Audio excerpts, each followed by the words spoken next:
Imagine, for a moment, that everything you know, from how you cast your vote, to your very understanding of right and wrong, even down to that superhero movie you watched last weekend, can be traced back to one singular, ancient source. We're talking about a small, rugged corner of the Mediterranean, a scattering of islands and formidable mountains where, thousands of years ago, a courageous group of people ceased to gaze at the heavens with fear and instead began to ponder why things are the way they are. Welcome to ancient Greece. But cast aside those dull, white marble busts you see in museums. The real Greece was a vibrant explosion of color, a tumultuous clash of passions. It was a land of bronze-shielded warriors gleaming under a blinding sun, of barefoot philosophers boldly defying tyrants, and of intrepid sailors venturing into the unknown, utterly convinced that every uncharted island might harbor a cyclops or a siren. On this journey, we won't merely recite forgettable dates. Instead, we'll descend into the very heart of the Minoan palaces to uncover the truth behind the legend of the Minotaur. We'll feel the formidable weight of a hoplite's spear in the phalanx, and hear the echoing shouts at the pass of Thermopylae. We'll endeavor to understand why a man like Socrates chose to drink hemlock rather than abandon his convictions. And we'll trace how a young boy from Macedonia, who reportedly slept with a copy of the Iliad beneath his pillow, went on to conquer the entire known world before his 33rd birthday. This is the narrative of how a civilization, born among humble shepherds and blind poets, ultimately laid the very foundations for everything we are today. It's a tale brimming with boundless ambition, inventions that seem straight out of science fiction, brutal civil wars, and an intellectual curiosity that continues to leave us breathless. So prepare yourself, because we are about to journey through centuries of history, from the foundational myths that forged a people's identity, to the moment their magnificent temples became the enduring heritage of all humanity. This isn't merely the past, it is the very genetic code of our own culture. Let's begin at the beginning, where land embraces the sea, amidst the ancient bedrock of the Aegean. Before you get too comfortable, please take a moment to give this video a good like and subscribe to the channel. And tell me in the comments where you're listening from and what time it is for you. It's always fascinating to see who's joining us from all corners of the world. I am the Night Historian, and my aim is to immerse you in a truly unique experience with this story, all while you drift off to a peaceful sleep. To truly grasp how Greece became the civilization it was, we must first consult the map and understand that geography, in this case, was destiny. The Hellenic world didn't emerge from a fertile, unremarkable plain, but rather from a complex labyrinth of formidable mountains and an omnipresent sea that permeated every corner. This inherent natural fragmentation prevented the Greeks from forging a single, unified kingdom like Egypt. Instead, it compelled them to live in isolated, small valleys, fostering communities that were fiercely independent and often wary of their neighbors. Yet, that very isolation also pushed them towards the sea. The Aegean wasn't a barrier, it was their superhighway, a cobalt-blue bridge connecting 3 continents. It forced them to become the most skilled mariners in the ancient world if they wished to survive in a land that offered barely enough fertile ground to cultivate olives and grapevines. The first crucial piece of this intricate puzzle didn't emerge on the mainland, but rather on the island of Crete, where the Minoan civilization blossomed. Imagine a people who, while the rest of Europe still wore animal skins, already resided in colossal, multi-story palaces, complete with sophisticated sewage systems, running water, and vibrantly colored frescoes depicting young acrobats leaping over bulls purely for sport. The Minoans commanded a thalassocracy, an empire of the sea, with the palace of Knossos serving as its bustling nerve center. This edifice was so immense, its corridors so intricately winding, that foreign visitors frequently lost their way within it, a phenomenon that famously gave birth to the legend of the labyrinth and the Minotaur. King Minos, a figure who straddles the line between history and myth, ruled with an iron fist and an unstoppable fleet, exacting tribute from other cities. Yet, perhaps the most fascinating aspect of the Minoans is that their palaces were conspicuously unfortified. They lived so secure in their naval supremacy that they harbored no fear of invasion. This unwavering confidence came to an abrupt and catastrophic end around 1500 BC, likely triggered by the cataclysmic eruption of the Thera volcano, which unleashed colossal tsunamis upon their shores and spewed ash that blotted out the sun. With Crete severely weakened, the Mycenaeans seized the mantle of power. They were the polar opposite of the refined Minoans, true warlords. The very raiders Homer would sing about centuries later settled in the Peloponnese, erecting formidable fortresses with walls so colossal that later Greeks believed only Cyclopes could have moved such immense stones. Mycenae, famously known as the City of Gold, was a place of rigid hierarchies and warriors interred with golden death masks and bronze swords. Unlike the Minoans, the Mycenaeans were expansionist and overtly aggressive. They didn't just trade, they conquered. It was during this era, around 1200 BC, that the legendary Trojan War is set. For a long time, this conflict was dismissed as pure poetic fantasy, but 19th century archaeology revealed that Troy indeed existed and was destroyed repeatedly. It's highly probable that behind Helen's beauty and Menelaus's honor lay a far more pragmatic reality: control of the vital trade routes leading into the Black Sea. Achilles and Hector might have been real men, or perhaps they represent the composite of hundreds of skirmishes fought for control over grain and metals. However, at the very zenith of their power, this entire world terrifyingly and abruptly crumbled. Around 1200 BC, the eastern Mediterranean experienced what historians refer to as the Bronze Age collapse. In mere decades, the great cities of Mycenae, Tiryns, and Pylos were all burned to their foundations.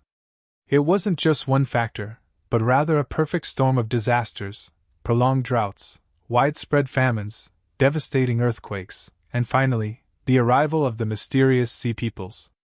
These invaders, whose names we know only vaguely from Egyptian inscriptions, swept along the coasts, obliterating entire empires in their path. Writing vanished, trade ground to a halt, and the grand palaces lay in overgrown ruins. The Greeks plummeted from residing in golden palaces to seeking refuge in small villages constructed of mud and thatch. The age of heroes had drawn to a close, and Greece plunged into centuries of darkness, a historical silence that would only be broken when the memory of these heroic deeds began to be whispered around campfires, paving the way for the rebirth of a new way of understanding the world. Following the collapse of the great Mycenaean citadels, Greece descended into what we now know as the Dark Age, a period that, despite its somber name, served as the crucible where the true Greek identity was forged. Imagine a world that, practically overnight, forgets how to write.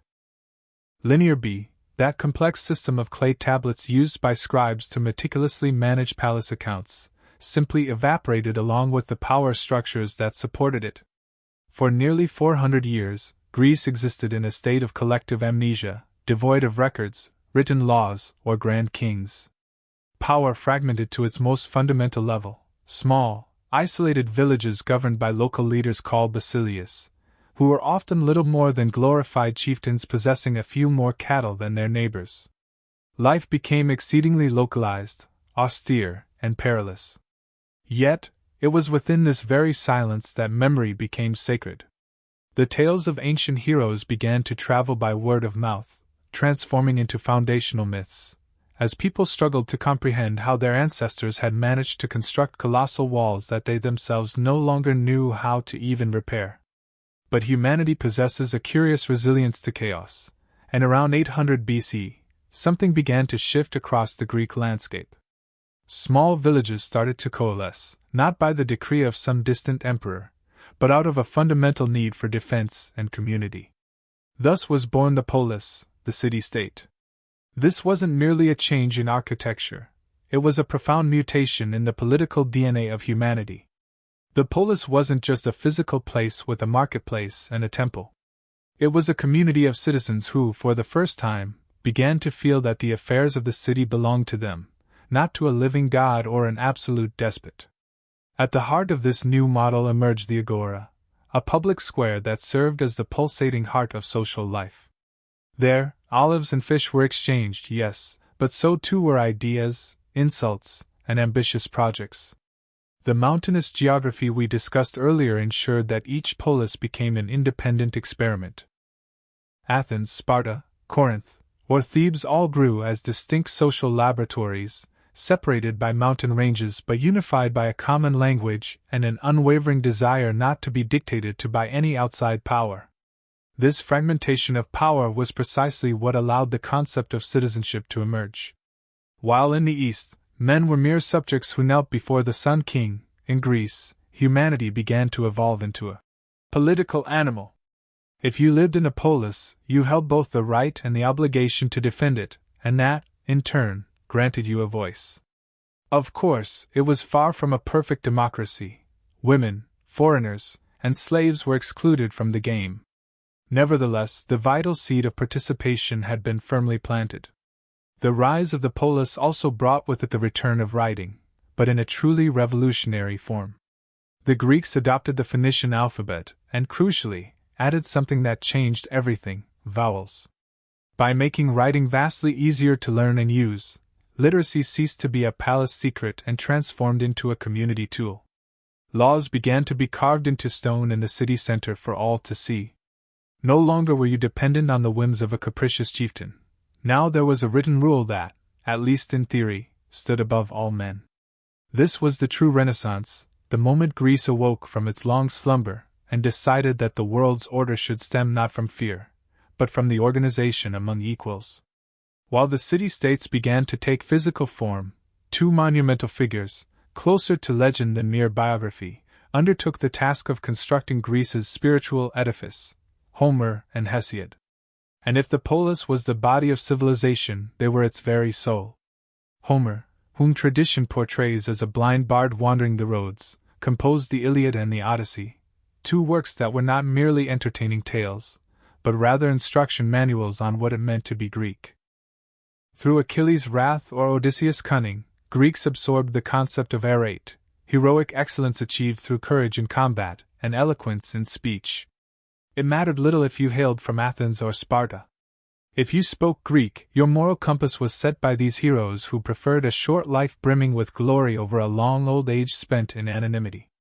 Hesiod, for his part, a poet whose feet were far more firmly planted on the earth, took it upon himself in his theogony to bring order to the chaotic pantheon of gods. Before him, religion was a confusing jumble of local myths. Hesiod meticulously organized the Olympic family tree, explaining who was whose child and why Zeus held sway over all others.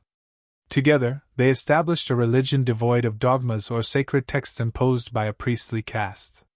Instead, it was founded on a shared mythology where the gods themselves were as human, passionate, and vengeful as mortals, allowing the Greeks to connect with the divine through art, competition, and theater. However, this burgeoning world soon found itself confined. The very mountains that protected the polis also severely limited their food production, and by 750 BC, hunger and social tensions triggered a demographic explosion that had only one viable outlet: the sea. Thus began the era of Greek colonization, one of the most significant expansions of antiquity. Imagine a group of young people who, after consulting the oracle of Delphi, would board a galley, carrying a torch lit with the sacred fire from their mother city, the metropolis, and sail into the unknown, never to return. These were not conquering armies like the Romans, but rather groups of emigrants seeking fertile lands and new trade routes. They spread out like frogs around a pond, as Plato would later observe, particularly towards the east. They founded cities on the Black Sea coasts, braving treacherous winds to secure the grain from the steppes that would feed Greece. To the west, they transformed southern Italy and the island of Sicily into a territory so prosperous and dotted with magnificent temples that it became known as Magna Graecia, or Greater Greece. This expansion wasn't solely a matter of commerce. By founding cities like Syracuse, Naples, or Marseille, the Greeks carried their language, their architecture, and their concept of the polis to every corner of the Mediterranean. In these new colonies, far from the rigid traditions of their original homes, the Greeks felt greater freedom to experiment with politics and philosophy. Colonization brought them into contact with exotic civilizations like the Egyptians and Babylonians. And this cultural clash, far from frightening them, actually fueled their insatiable curiosity. Upon observing that other peoples possessed different gods and customs, they began to question what was fundamentally true and what was merely convention. This network of independent cities, intimately connected by trade and culture, forged a Hellenic unity that transcended mere geographical borders. A Greek could travel from the Pillars of Hercules in Spain to the coasts of modern-day Turkey and everywhere find someone reciting Homer, offering sacrifices to Poseidon, and debating politics in the agora. Colonization was the engine that transformed a localized culture into a universal civilization.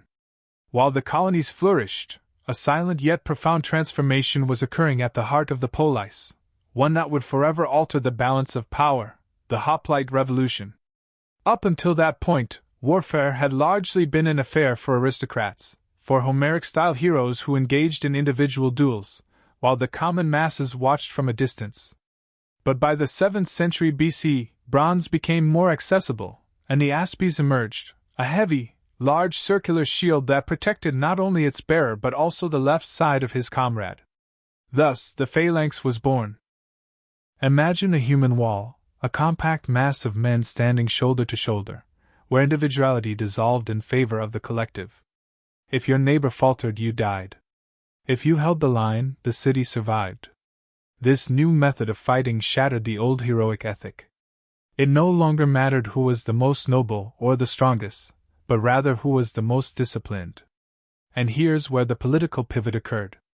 If the shoemaker, the farmer, and the merchant were now the ones risking their lives to save the city in the phalanx, why should they allow only a handful of aristocrats to decide the laws in the agora? The hoplite shield, in essence, became the first ballot in Greek history. This social tension between the burgeoning class of citizen soldiers and the old aristocracy clinging to the privileges of birth led to a period of intense chaos and widespread violence. From this tumultuous backdrop emerged a figure often deeply misunderstood, the tyrant. Today, we commonly use that word to describe a cruel dictator. However, to an ancient Greek of the archaic period, a tyrannos was simply a leader who seized power by force. These strongmen were generally supported by the common people, who saw them as a means to break the entrenched monopoly of the aristocratic nobles. Curiously, tyrants like Pisistratus in Athens or Cypselus in Corinth proved to be significant modernizers. They spearheaded ambitious public works projects, established new religious festivals to foster civic unity, and protected peasants from debilitating debts that could force them into slavery. In essence, they were the very hammer that shattered the chains of the old oligarchy. Yet, as is often the case with absolute power, their successors did not always possess the same brilliance or sense of justice, and the system of tyranny eventually crumbled under the weight of its own excesses. However, not all transitions of power were the result of forceful coups. In some city-states, the looming fear of a devastating civil war prompted citizens to entrust their future to an almost mythical figure, the legislator. Men such as Solon in Athens or Lycurgus in Sparta were tasked with crafting new laws that could restore order amidst the chaos. Solon, for instance, was a true genius of moderation. He famously abolished debt slavery, a crippling social disease that was destroying the burgeoning middle class, and he restructured citizenship not by birth, but by wealth, thereby allowing more people to participate in government. His was a truly Solomonic solution. He didn't give everything to the common people, but he took just enough from the wealthy nobles to prevent the city from erupting into full-scale conflict. Lycurgus in Sparta, on the other hand, established a radically different system, a completely militarized society where equality was achieved through brutal discipline and the ruthless elimination of any form of luxury. These early legislators grasped a fundamental truth that resonates with us even today. For any community to truly function, the law must always stand above individual men. These profound social reforms, forged in the sweat of the phalanx and the ingenious minds of these legislators, formed the very scaffolding upon which the most brilliant period of Greek history would be built. This golden age was poised to begin just before the Hellenic world would confront its greatest nightmare, a colossal threat emerging from the east. While the Greeks were engrossed in philosophical debates in their agoras and perfecting their formidable phalanxes, across the Aegean Sea, in the arid lands of present-day Iran, an unprecedented geopolitical monster was rapidly taking shape, the Achaemenid Persian Empire. Under the brilliant command of Cyrus the Great, the Persians had transformed from a nomadic tribe into a formidable force, swiftly devouring millennia-old empires such as the Medes, Lydians, and Babylonians in a matter of mere decades. Unlike the Greeks, who lived in tiny, often warring city-states, the Persians constructed a perfect state machine, a colossal superpower stretching from India all the way to Egypt. To the Persians, the concept of civic liberty was nothing more than a barbaric eccentricity. They believed in a rigid pyramidal order, where the king of kings was the direct representative of the gods on earth, and everyone else, from the highest noble to the humblest peasant, was technically his subject, effectively his slave. This formidable giant was not inherently cruel. In fact, the Persians were renowned for their religious tolerance and impressive administrative capabilities. However, their appetite for expansion was insatiable, and on their relentless march westward, they inevitably encountered the prosperous Greek cities of Ionia, nestled along the coast of modern-day Turkey. These cities were absorbed into the empire with almost effortless ease. Nevertheless, the Greeks were not inherently made to be docile subjects. In 499 BC, the Ionian cities, weary of paying taxes to a king who resided thousands of miles away in Susa and chafing under the rule of puppet tyrants installed by the Persians, rose in armed revolt. This marked the beginning of the Ionian Revolt. The Ionians, however, knew they could not possibly stand alone against the largest army in the world, so they dispatched messengers to mainland Greece, urgently pleading for assistance. In Sparta, the kings listened to the estimated travel time to the distant Persian capital and, with their customary pragmatism, simply refused, stating it was too far. But in Athens, a young and enthusiastic democracy, the response was markedly different. The Athenians sent 20 ships, a militarily small contribution, perhaps, but a colossal diplomatic insult to Persian pride. The revolt itself descended into absolute chaos. The rebels, joined by their Athenian reinforcements, reached Sardis, the regional Persian capital, and whether by accident or design, the city was ultimately reduced to ashes, including the temple of a local goddess. This incident proved to be the point of no return. When the great king Darius learned that an obscure city called Athens had assisted in burning one of his capitals, he was consumed by a furious rage. Legend has it that he became so utterly obsessed with vengeance that he commanded a servant to whisper into his ear every day before dinner, "Master, remember the Athenians." The Ionian revolt was brutally crushed just a few years later. The city of Miletus, the cultural jewel of the region, was razed to the ground, and its inhabitants were deported. But for Darius, merely punishing the Ionians was not enough.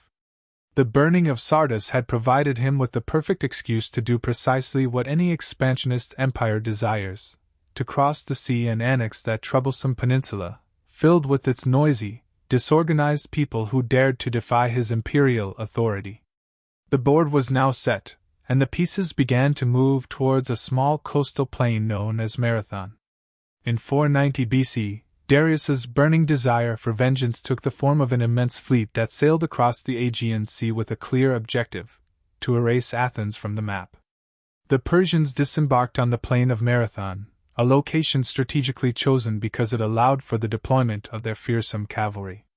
The Athenians, gripped by panic, dispatched a runner named Philippides to Sparta to urgently request aid. However, the Spartans, ever bound by their strict traditions and religious laws, replied that they could not march to battle until the moon was full. Athens thus stood alone, facing a daunting numerical inferiority. General Miltiades then made a decision that would forever alter military history. Instead of waiting, he ordered his hoplites to charge at a swift pace, almost running, to minimize their exposure to the relentless hail of Persian arrows that literally darkened the sun. Upon clashing with the Persian lines, the phalanx demonstrated its overwhelming physical and tactical superiority. The Persians, accustomed to fighting against lightly armored troops, found themselves confronted by an unyielding wall of bronze that refused to give ground. The victory was so utterly decisive that the invaders were forced to flee to their ships, leaving behind thousands of dead and a profound lesson that the world would never forget: an army of free citizens fighting for their homeland can indeed defeat an army of subjects fighting merely out of obligation. However, the defeat at Marathon was merely a blow to Persian pride, one that they were certainly not prepared to overlook. 10 years later, Xerxes, Darius's son, prepared the definitive invasion, sparing no resource. He constructed an astonishing bridge of boats across the Hellespont and mobilized an army so vast that, according to ancient chronicles, it drank rivers dry. Faced with this human tide, the Greeks, for once, decided to unite in a defensive league. Their strategy was to halt the giant at a narrow pass where its numerical superiority would be rendered useless, the defile of Thermopylae. There, the Spartan king Leonidas and his 300 elite warriors, alongside a few thousand allies, heroically resisted for 3 days against the best of the Persian army, including the famed immortals. Only the betrayal of a local inhabitant, who revealed a mountain path allowing the Persians to encircle their position, broke the defense. Leonidas, knowing the end was inevitable, dismissed the bulk of the allied army and remained with his Spartans to fight to the last man. It was not a defeat in the traditional sense. It was a monumental act of propaganda that bought crucial time for the Greeks to organize their defenses and proved that the seemingly invincible Persians could, indeed, bleed. As Leonidas fell on land, a naval battle was simultaneously unfolding at Artemisium, a series of naval clashes where storms and Greek naval prowess began to wear down Xerxes's fleet. But the sacrifice at Thermopylae had left the path open to Athens, which was subsequently evacuated and then burned by the Persians. It seemed like the end, but the brilliant strategist Themistocles had a trick up his sleeve. He convinced the Greeks that victory lay in their wooden walls, that is, in their ships. He cunningly lured the gargantuan Persian fleet into the narrow channels of Salamis, where their heavy vessels could not maneuver effectively. From his golden throne on a nearby hill, Xerxes watched in horror as his own ships collided with each other and were sunk by the agile Greek triremes. Salamis delivered the final, crippling blow to Persian logistics. Xerxes, fearing being trapped, retreated to Asia, leaving behind his general Mardonius with a portion of the army. The ultimate resolution arrived a year later, in 479 BC, at the Battle of Plataea. There, the hoplite phalanx, expertly led by the Spartans, utterly crushed what remained of the land threat. Almost simultaneously, at Mycale, the Greek fleet annihilated the remnants of the Persian navy. The great giant had been repelled, and Greece was not only free but poised to enter its era of greatest splendor, with Athens firmly established as the undisputed mistress of the seas.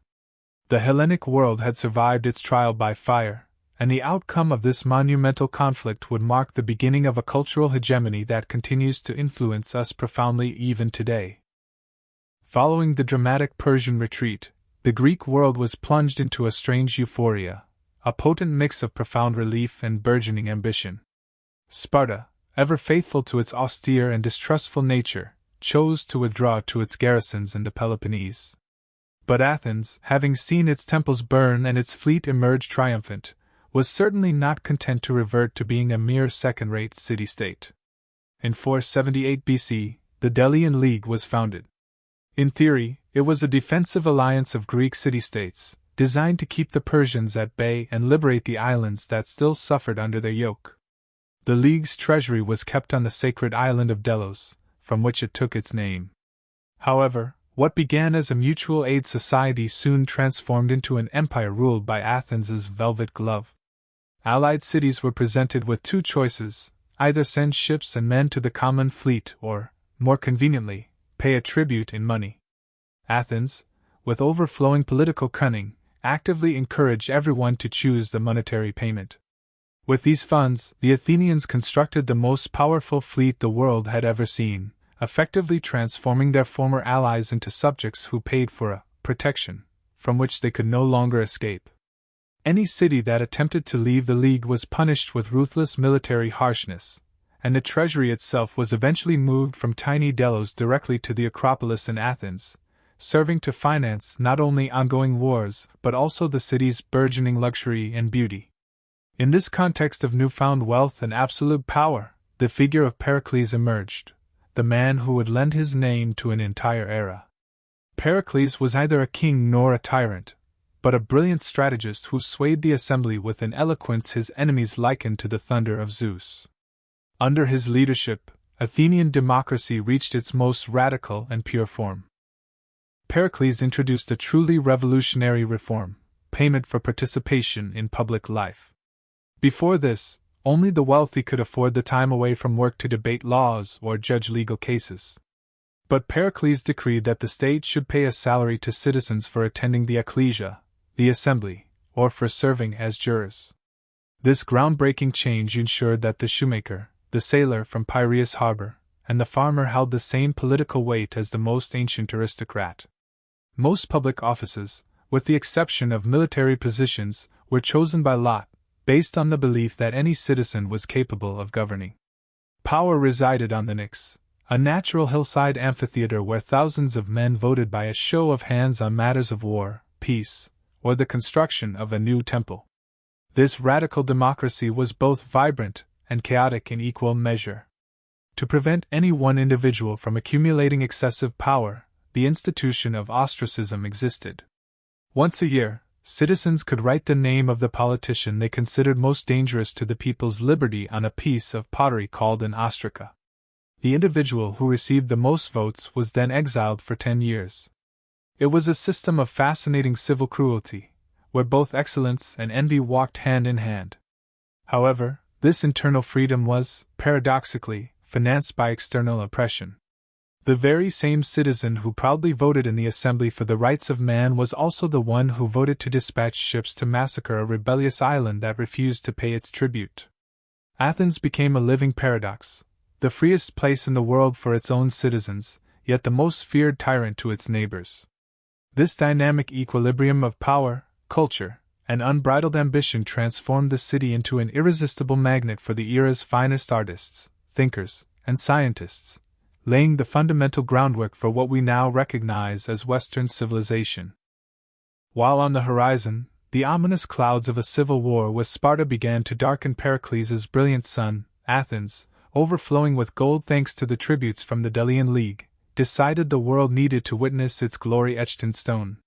Pericles, in a move that today we might label as extreme political audacity, and perhaps even an embezzlement of alliance funds, launched the most ambitious building program of antiquity: the reconstruction of the Acropolis. That sacred hill, which the Persians had left in ruins and ashes, was meticulously transformed into a dazzling showcase of Athenian superiority. The Parthenon stood as the crowning jewel, a timeless masterpiece designed by the architects Echinus and Callicrates under the masterful supervision of the legendary sculptor Phidias. But do not be misled by its appearance as solely a religious temple. The Parthenon was, above all, a powerful declaration of Athenian might and a colossal bank. Within its sacred interior, a colossal chryselephantine statue of Athena, shimmering with gold and ivory, vigilantly guarded the city's immense treasury. The Greeks manipulated architecture as if they were magicians.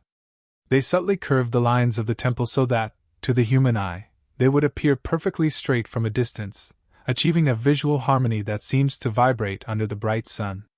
Every sculpted frieze told a story of triumph, but the underlying message for any foreign ambassador ascending the ramp of the Propylaea was unmistakably clear. Behold what we are capable of creating! We are the favorites of the gods, and the undisputed masters of the Aegean. As the marble rose towards the heavens, at the foot of the very same hill, in the theater of Dionysus, a new art form was being invented, one that profoundly explored the deepest complexities of the human psyche.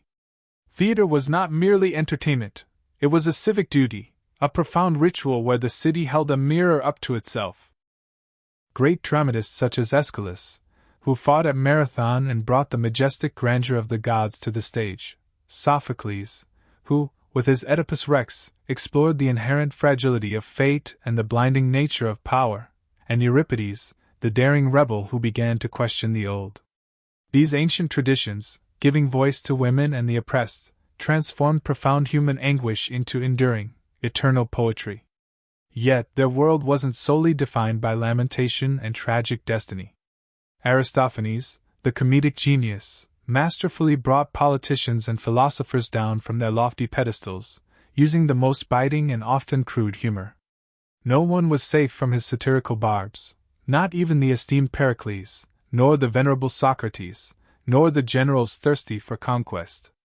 The theater, therefore, served as a crucial forum where Athenians learned to be critical citizens, shedding tears over the fatal flaws of their heroes in the morning and later, in the afternoon, laughing at their own human imperfections. Amidst this intellectual maelstrom, another fundamental transformation occurred, the birth of history as we understand it today. Previously, the past was explained through compelling myths and the capricious will of the gods. However, two pioneering men made the audacious decision that truth demanded concrete evidence. Herodotus, revered as the father of history, embarked on extensive journeys across the known world, from the towering pyramids of Egypt to the distant reaches of Persia. He meticulously interviewed countless individuals and gathered invaluable data to unravel the underlying reasons why Greeks and barbarians had come into conflict. While he occasionally indulged in fantastic tales, such as those of giant, gold-digging ants, his core intention was revolutionary: to rescue the remarkable deeds of humanity from the abyss of oblivion through diligent inquiry and investigation. Shortly thereafter, Thucydides elevated this nascent discipline to a level of almost scientific rigor. In chronicling the devastating war between Athens and Sparta, Thucydides deliberately removed divine intervention from the equation, instead analyzing history through the lenses of human psychology, economic factors, and the relentless struggle for power.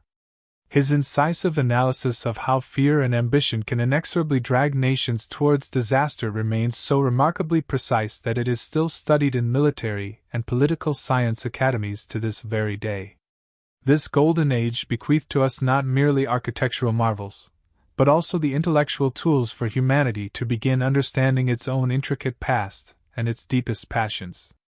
It marked the pivotal moment when the Greek individual ceased to be a mere plaything of destiny, and instead became the deliberate chronicler of their own existence.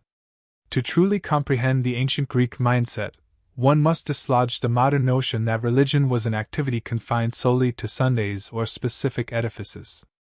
For them, the world was literally permeated by the divine. There was no clear distinction between the sacred and the profane. If lightning splintered a tree, it was the palpable wrath of Zeus. If a harvest proved bountiful, Demeter was surely smiling upon them.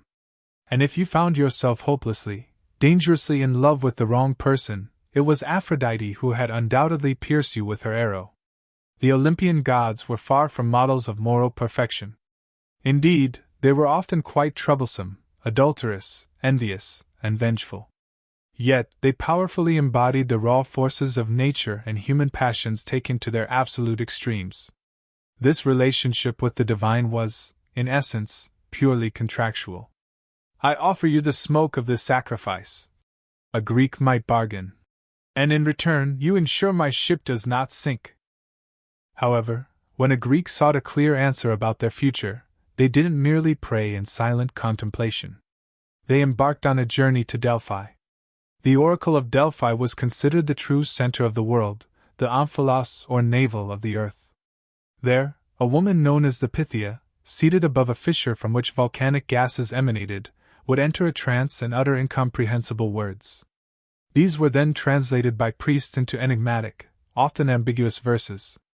Kings and beggars alike would travel for months, enduring arduous journeys, solely for the oracle to deliver a pronouncement, perhaps something like, "If you cross a certain river, a great empire shall be destroyed," conveniently forgetting to ask that the empire in question might, in fact, be their own. This collective faith found vibrant expression in the great festivals, which served as the social glue binding a people so often fragmented across the various city-states, particularly in Athens.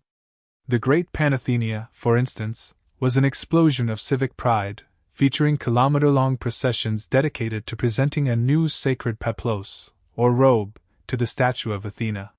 Yet nothing surpassed the sheer magnitude and spiritual significance of the Olympic Games. Every 4 years, the Ekakyria or sacred truce was declared. All ongoing wars ceased, borders opened, and sworn enemies would journey together, unmolested, towards Olympia. There, the human body itself became an offering to Zeus. Athletes competed not for monetary gain, but for Clio's immortal glory, and a simple olive wreath, a prize that guaranteed they would be welcomed back to their city as a revered demigod. It was a brutal competition, especially in sports like pancration, where almost everything was permitted, save for eye-gouging or biting. Indeed, to die in the arena was considered the zenith of virtue, provided one had never surrendered. However, while the majority continued to sacrifice goats to appease Poseidon, on the distant shores of Ionia, a small, audacious group of men began to do something profoundly dangerous and revolutionary. They began to doubt. This marks the pivotal transition from myth to logos, from narrative to reasoned discourse. Imagine Thales of Miletus, a man who, instead of attributing rain to a divine gift, simply gazed at the horizon and asserted that water was the fundamental principle of all things. While this might seem simplistic today, it was, in fact, the very birth of scientific inquiry. For the very first time, someone sought a rational, internal, and natural explanation for the workings of the cosmos, without recourse to the supernatural. Following him came other brilliant, seemingly eccentric thinkers. Anaximander spoke of an infinite, boundless principle he called the apeiron.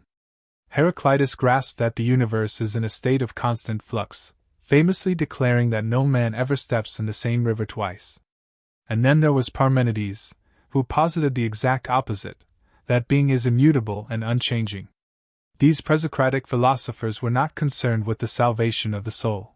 Rather, their profound quest was to uncover the fundamental origin of matter itself. Pythagoras, for instance, became utterly obsessed with the idea that the secret language of reality wasn't found in words, but in numbers and the sublime harmony of music. Democritus, with an astonishing intuition that would take millennia to prove, arrived at the conclusion that if you continually cut matter into smaller and smaller pieces, you would eventually reach a particle so minute it would be indivisible, the atom. This intellectual turning point was arguably the greatest earthquake in the history of human thought. By shifting from the narrative of myth, where everything hinged on divine caprice, to the logic of logos, where the world adhered to rules that the human mind could decipher, the Greeks essentially invented scientific curiosity. They transformed from passive spectators of creation into its active investigators, meticulously paving the way for a man named Socrates, who would soon decide to bring philosophy down from the heavens to earth, not to question the composition of the stars, but to explore the very essence of the human heart. While the philosophers on the Ionian coasts racked their brains trying to deduce if the universe was composed of water, fire, or atoms, in the bustling streets of Athens, a singular figure emerged who decided it was high time to stop gazing at the stars and instead turn our gaze inward, towards ourselves. Socrates penned not a single line, nor did he establish any elegant school. In fact, he spent his days walking barefoot through the agora, politely but persistently engaging anyone who crossed his path. His revolution was the anthropological turn. Philosophy ceased to be primarily concerned with physics and instead became fundamentally ethical. Socrates' core quest was not to understand the planets, but to define justice, to grasp the nature of virtue, and to discern what it truly meant to live a life worth living. His distinctive method was meutics, the art of giving birth to ideas through probing, incisive questions that compelled his interlocutor to realize they actually knew very little of what they presumed to understand. His famous assertion, "I know that I know nothing," was not an expression of false humility. Rather, it was the powerful manifesto of a brutal intellectual honesty that ultimately unnerved those in power. In the end, this persistent habit of making people think cost him his life. He was condemned to drink hemlock for allegedly corrupting the youth and denying the gods, thereby becoming the first martyr for freedom of thought and planting within his disciples, especially Plato, the foundational seeds of all Western political and moral philosophy. But let us descend from the ethereal clouds of philosophy to observe those who truly sustained the city while Socrates engaged in his profound debates. Greek society was structured as a very strict pyramid of exclusions. At its apex were the citizens, a male, minority elite who held the exclusive rights to vote, own land, and bear arms. Yet, Athens would not have endured for a single day without the metics, or resident foreigners. Although they were denied the right to vote or own property, they were the indispensable economic engine of the city. They comprised the bankers, the prominent merchants, and the most skilled artisans. They paid special taxes and served in the military, yet they would always remain visitors, a vital middle class, but one utterly without political voice. Even more invisible were the women. In a society that would strike us today as profoundly stifling, upper-class Greek women lived secluded in the gymnasium, the innermost quarters of the house. Their primary function was to produce legitimate heirs and manage the oikos, or household. They rarely ventured out alone, and their formal education was minimal. However, a fascinating exception existed: the hetairai.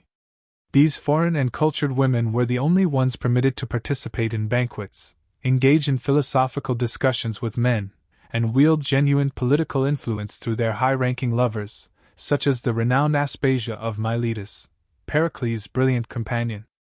And at the very base of this entire structure lay the silent, tragic engine, the slaves.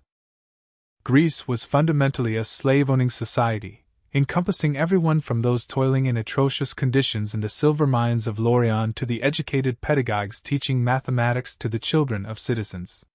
For a Greek, slavery was considered a natural necessity, freeing up the time of the citizen male to dedicate himself to politics and warfare. The morality of the system was rarely questioned. Instead, focus lay on the utility of the slave, an animated instrument that enabled the brilliance of their civilization to flourish.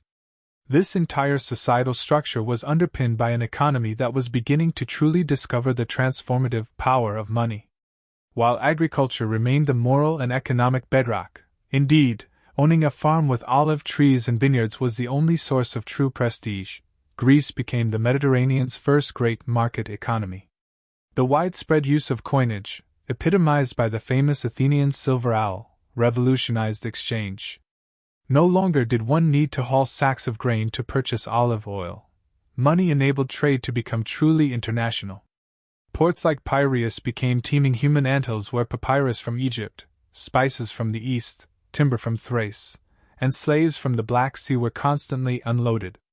The average Greek learned to be an aggressive entrepreneur, a daring mariner who meticulously calculated risks and benefits.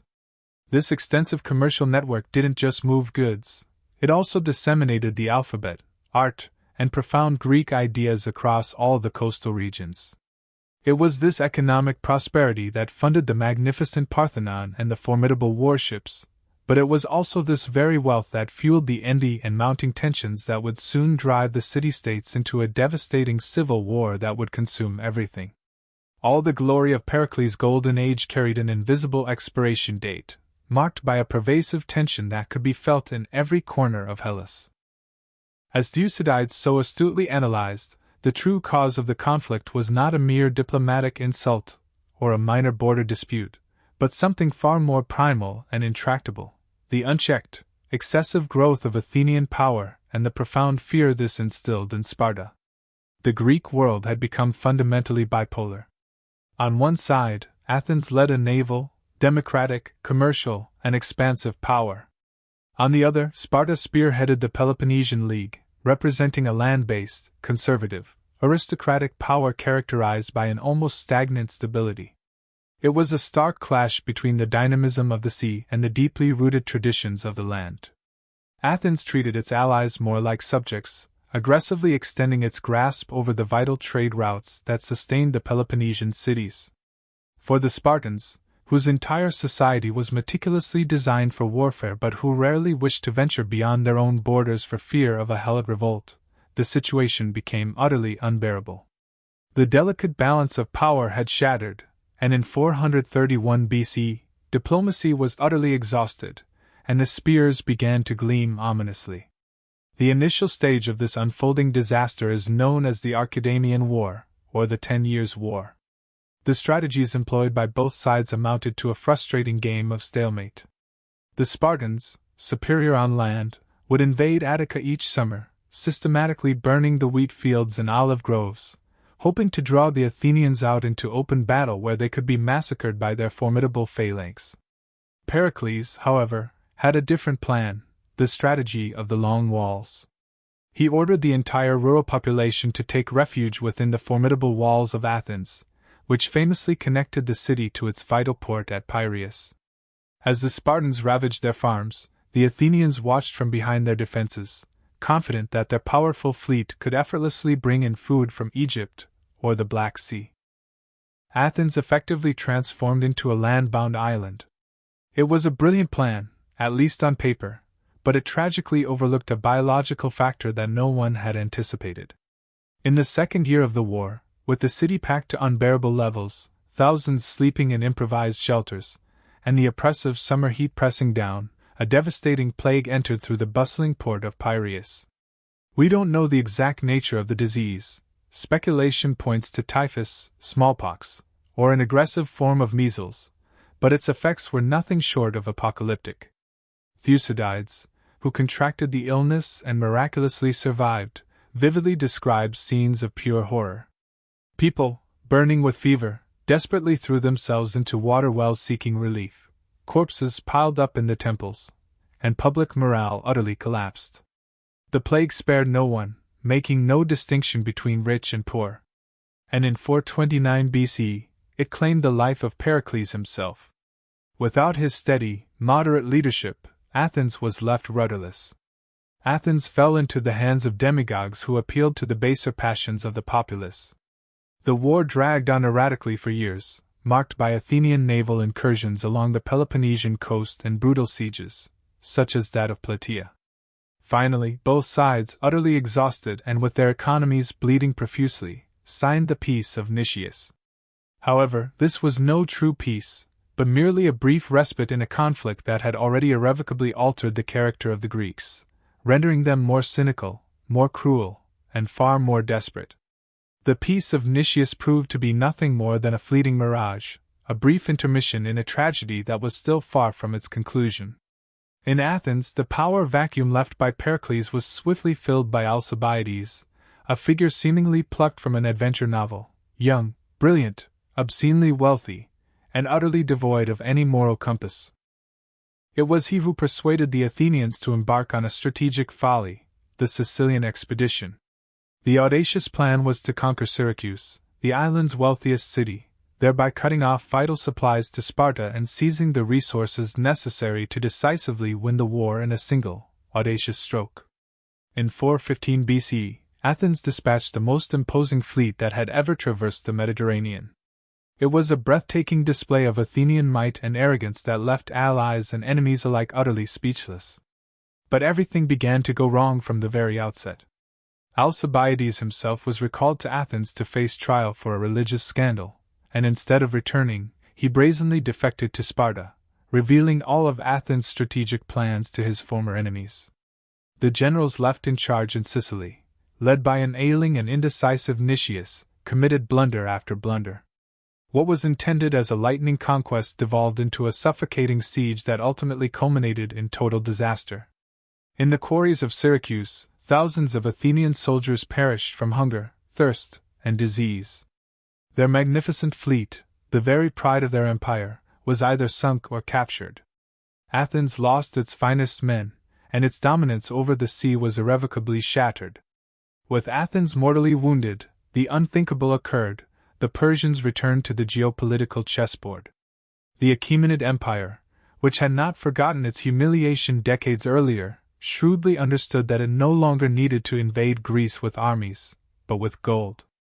They began to finance the Spartans, enabling them to construct their very own formidable fleet. It stands as one of history's most bitter ironies. Sparta, self-proclaimed liberators of Greece, accepted money from the great Persian king to finally bring down the city that had once famously spearheaded the defense against Xerxes. With their formidable new fleet and under the shrewd command of Admiral Lysander, the Spartans successfully severed Athens' vital grain supply route at the decisive Battle of Aegospotami. Besieged by both land and sea, starved of food, and with its disillusioned allies revolting en masse, Athens had no alternative but to surrender in 404 BC. The terms imposed were deeply humiliating. The Spartans compelled the Athenians to dismantle their famed long walls, doing so to the tune of flutes, as if celebrating a festival of liberation. Athenian democracy was abolished, replaced by a brutal reign of terror known as the 30 Tyrants, who relentlessly executed anyone suspected of harboring democratic opposition. The repercussions of this internecine war were seismic and left an indelible mark. Although Athens eventually regained its democracy, the vibrant spirit of its golden age had irrevocably faded. The Greek city-states, or polis, descended into a state of chronic exhaustion. Their economies lay in ruins, their fields devastated, and an entire generation of young men had vanished, lost to battles, shipwrecks, or plagues. The cherished model of the independent city-state began its slow demise. Athens' democratic hegemony was replaced by a succession of brief and brutal hegemonies. Initially, Sparta attempted to rule with an iron fist but ultimately failed. Then Thebes experienced its moment of glory under the brilliant general Epaminondas. Yet, the stark reality was that no single city possessed the strength required to truly lead the Greek world. This political and military paralysis effectively created an open door, a vulnerability that would soon be exploited by a power from the north, a region the Greeks largely considered semi-barbaric. The conclusion of the Peloponnesian War brought not peace, but a power vacuum that signaled the definitive decline of the polis independence and the dawn of the era of the great Macedonian kings. After Athens' defeat, Sparta suddenly found itself in charge of an empire it was ill-equipped to govern. The very warriors who had championed Greek liberty against Athenian tyranny became even more rigid oppressors, establishing military garrisons and puppet governments in every city. However, the Spartan system proved far too fragile to sustain an external hegemony. Its population of citizen warriors dwindled alarmingly, and its traditional disdain for wealth eroded as generals began accumulating private fortunes abroad. Discontent finally erupted in Thebes, a city that had previously held a secondary role. Under the leadership of Epaminondas, a military genius and philosopher, the Thebans innovated the oblique phalanx, a tactical formation that concentrated a mass of soldiers on one flank to decisively break the enemy's line. At the Battle of Leuctra in 371 BC, the unthinkable occurred. The Spartans were defeated in a pitched battle for the first time in centuries. Thebes not only triumphed but also liberated the Helots, the state-owned serfs who underpinned Sparta's entire economy, thereby sinking the Peloponnesian power into an irrelevance from which it would never recover. Nevertheless, Theban hegemony proved to be a fleeting phenomenon, akin to a bright but brief will-o'-the-wisp, vanishing with the death of Epaminondas in combat. Greece subsequently devolved into a fragmented landscape of ruins, a mosaic of exhausted city-states that endlessly attacked one another, with none capable of establishing lasting order. Paradoxically, amidst this political chaos and the gradual disintegration of the city-states, Greek thought reached its ultimate maturity through two towering figures who would shape the Western mind for the next 2 millennia, Plato and Aristotle. Plato, a devoted disciple of Socrates, was profoundly traumatized by his mentor's execution at the hands of Athenian democracy. This experience led him to conclude that the physical world was merely a fleeting shadow of a higher, more perfect reality. He established the Academy, often regarded as the world's first university, where he taught that philosophers ought to seek eternal and perfect forms or ideas. His most celebrated work, The Republic, represents a fervent attempt to design a utopian city-state governed by philosopher kings, a place where justice would not hinge on the capricious moods of an ignorant populace in the agora, but rather on pure reason. Plato systematically explored and codified ethics, politics, and metaphysics, moving beyond Socrates' informal, street-level dialogues to construct a grand, cathedral-like system of thought that sought to bring meaning and order to a world seemingly tearing itself apart. Yet, while Plato gazed heavenward towards the realm of ideas, his most brilliant student, Aristotle, directed his gaze firmly earthward, driven by an insatiable curiosity. Aristotle was not content with mere abstraction, he sought to classify everything. He became the preeminent systematizer of human knowledge. While the polis were embroiled in petty territorial squabbles, he meticulously studied the anatomy of animals, the intricate structure of tragedies, the movements of celestial bodies, and the constitutions of hundreds of cities. He is credited with inventing formal logic, that indispensable tool allowing us to distinguish a valid argument from a fallacy, and he laid the foundational stones for biology, physics, and rhetoric. Aristotle believed that truth was discovered through careful observation of nature and the application of reason to find the golden mean. His legacy was so immense that, throughout the Middle Ages, he was simply referred to as the philosopher. The greatest irony lies in the fact that this man, who dedicated his life to ordering and classifying all existence, would ultimately become the tutor of a young prince from the north, a figure destined to irrevocably reorder the map of the world forever. Greek knowledge had reached a universal zenith just as its political power was on the cusp of being devoured by a fierce new monarchy. While the city-states of the south bled themselves dry in endless internecine squabbles, in the northern region of Macedon, a man named Philip II was meticulously transforming a kingdom of shepherds and boisterous nobles into the most formidable war machine of antiquity.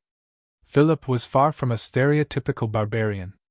As a young man, he had been held hostage in Thebes, where he closely observed the tactics of Epaminondas and shrewdly realized that the future of warfare lay not in individual valor, but in superior technique and technology. Upon ascending the throne, he implemented radical military reforms. He invented the Macedonian phalanx, replacing the traditional hoplite spear with the sarissa, a monstrous pike up to 20 feet, 6 meters, long. Imagine the sheer terror of a Greek hoplite, realizing that before he could even approach to strike, he faced 5 impenetrable rows of iron spearheads. Furthermore, Philip professionalized his army. His men were not seasonal farmers returning for harvest, but full-time soldiers who trained relentlessly through snow and sun, supported by an elite cavalry unit known as the Companions, tasked with delivering the decisive blow once the wall of pikes had immobilized the enemy. But Philip didn't rely solely on iron. He was also a master of bribery and shrewd diplomacy. He famously quipped that no wall was high enough to withstand a donkey laden with gold. He skillfully infiltrated Greek affairs, presenting himself sometimes as a religious savior, other times as a necessary ally, until his shadow grew too vast to be ignored. In Athens, the orator Demosthenes desperately attempted to rouse his fellow citizens with his famous Philippics, incendiary speeches warning that this Macedonian was not merely another neighbor, but a predator intent on devouring their freedom. However, the warning came too late. The polis, fractured by centuries of accumulated resentments, delayed too long in uniting. When Athens and Thebes finally did forge an alliance to halt Philip, their fate was already sealed.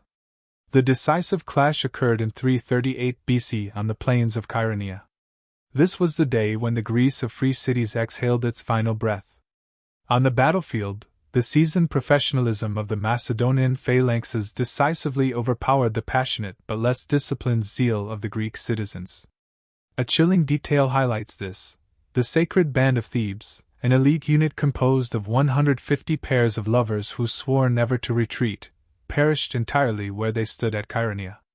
Their heroic sacrifice demonstrated that ancient Greek honor still lived, but it could no longer win wars against the new science of military strategy. In that same pivotal battle, a young man barely 18 years old named Alexander, Philip's son, led the cavalry charge that shattered the enemy lines, taking his first steps towards legendary status. Following his victory, Philip did not destroy the cities. He was far more astute, compelling them instead to join the League of Corinth under his supreme command with a singular objective: to cease their internal squabbling and collectively turn eastward to invade Persia. Chaeronea marked the undeniable end of an era. The polis retained their names and temples, but they lost what made them truly unique: their absolute sovereignty. They were no longer masters of their own destiny. They had become provinces within a nascent empire. The demise of the classical polis was, paradoxically, the price the Greek world paid to expand its influence beyond anything it had ever dreamed. For shortly after Philip's assassination, his son would inherit not only an invincible army but also the burning ambition to carry Hellenic culture to the very ends of the earth. When Philip II fell, assassinated by one of his own bodyguards, the Greek world held its breath. Many believed the Macedonian dream would crumble, that the city-states would revolt, and that the young 20-year-old heir would be devoured by court intrigues. How wrong they were! Alexander not only consolidated his power with terrifying speed, crushing any hint of rebellion, as exemplified by his brutal reduction of Thebes to ashes, but he also prepared to fulfill his father's legacy, the invasion of the Persian Empire. For Alexander, however, this was more than a mere military campaign. It was a mystical mission. He saw himself not as a simple king, but as a new Achilles, the protagonist of a new Iliad he would write with the tip of his spear. In 334 BC, he crossed the Hellespont, and upon reaching the Asian shore, he dramatically planted his spear in the earth, claiming the entire continent as property won by war. The conquest that followed defied all military logic of the era. At the Battle of the Granicus, Alexander narrowly escaped death from an axe blow to the head, but he survived to demonstrate that the Macedonian phalanx and its companion cavalry were unstoppable. Next came Issus, where the great king Darius III himself fled his chariot before Alexander's personal charge, abandoning his family and his treasury. Alexander was no conventional conqueror content with mere plunder. He sought to become the legitimate successor to the Persians. After a legendary 7-month siege of the city of Tyre, where he famously constructed an overland bridge across the sea that remarkably still exists today, he descended into Egypt. There, the Egyptians, weary of Persian subjugation, welcomed him as a liberator and crowned him pharaoh. It was in the Siwa oasis desert where the oracle whispered to him that he was a son of Ammon, effectively a god. Bolstered by this divine conviction, Alexander returned to the heart of the empire for the final battle at Gaugamela. On a dusty plain, facing a Persian army that outnumbered his by 2-1 and boasted elephants and side chariots, Alexander executed a masterful flanking maneuver that decisively broke the enemy's center. Darius fled once more, but this time, there was no empire left to return to. What followed was a descent into the intoxicating allure of absolute power. Alexander arrived in Babylon, the jewel of the world, and then Susa, accumulating mountains of gold that destabilized the entire Mediterranean economy. But the most symbolic and controversial moment was his arrival in Persepolis, the spiritual heart of Persia. Amidst a banquet fueled by wine and euphoria, and perhaps instigated by the courtesan Thais as vengeance for the burning of Athens decades earlier, Alexander ordered the Persian royal palace to be torched. The flames that consumed Persepolis marked the end of an era and the beginning of something new and strange. Alexander began to adopt Persian dress, to demand that his generals perform proskynesis, prostrating themselves before him according to Eastern custom, and to encourage mass marriages between his soldiers and Oriental women. He did not seek a Greece that dominated Persia. He envisioned a complete fusion, a universal empire where Greek culture was the common language, but framed within an absolute monarchy of Eastern style. Yet his curiosity and ambition knew no bounds. Alexander dragged his army, already exhausted and laden with riches, towards the confines of the known world, the Hindu Kush mountains and the jungles of India. There he confronted King Porus at the Battle of the Hydaspes, fighting under monsoon rains against armies of war elephants. It was at this point that something no enemy had achieved occurred. His own soldiers mutinied. They had been marching for 8 years, covered over 20,000 kilometers, and yearned to see their families again. Alexander, after 3 days of seclusion in his tent weeping with rage, had to yield.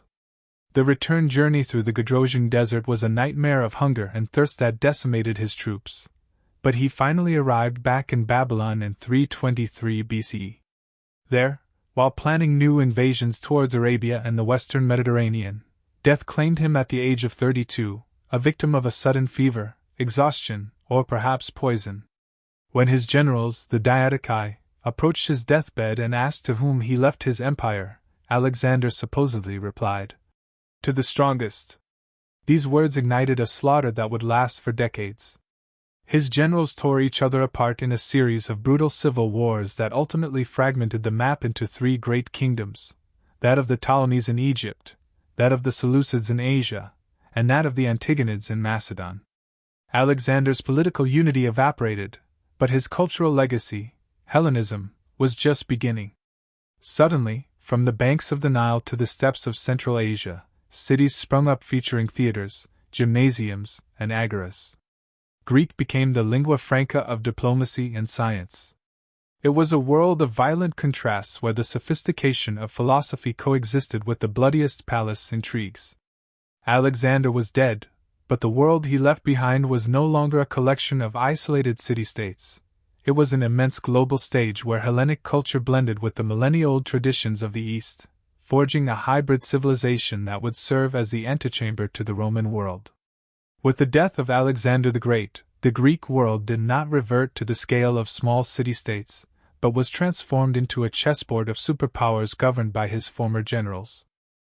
After decades of bloody wars over the division of the spoils, the map stabilized into three major blocks that defined the Hellenistic era.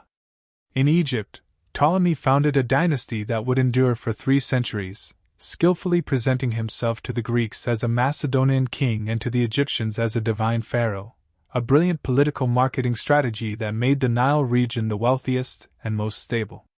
In Asia, Seleucus claimed the lion's share, an immense and chaotic territory stretching from present-day Turkey to the borders of India.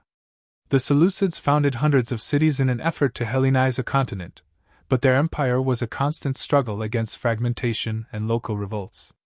Finally, in Macedon and Greece proper, the Antigonids attempted to maintain control over the old polis, which, while still cultural centers, were politically mere pawns in the game of these new kings who resided in palaces of unimaginable luxury, surrounded by mercenary armies and courtiers.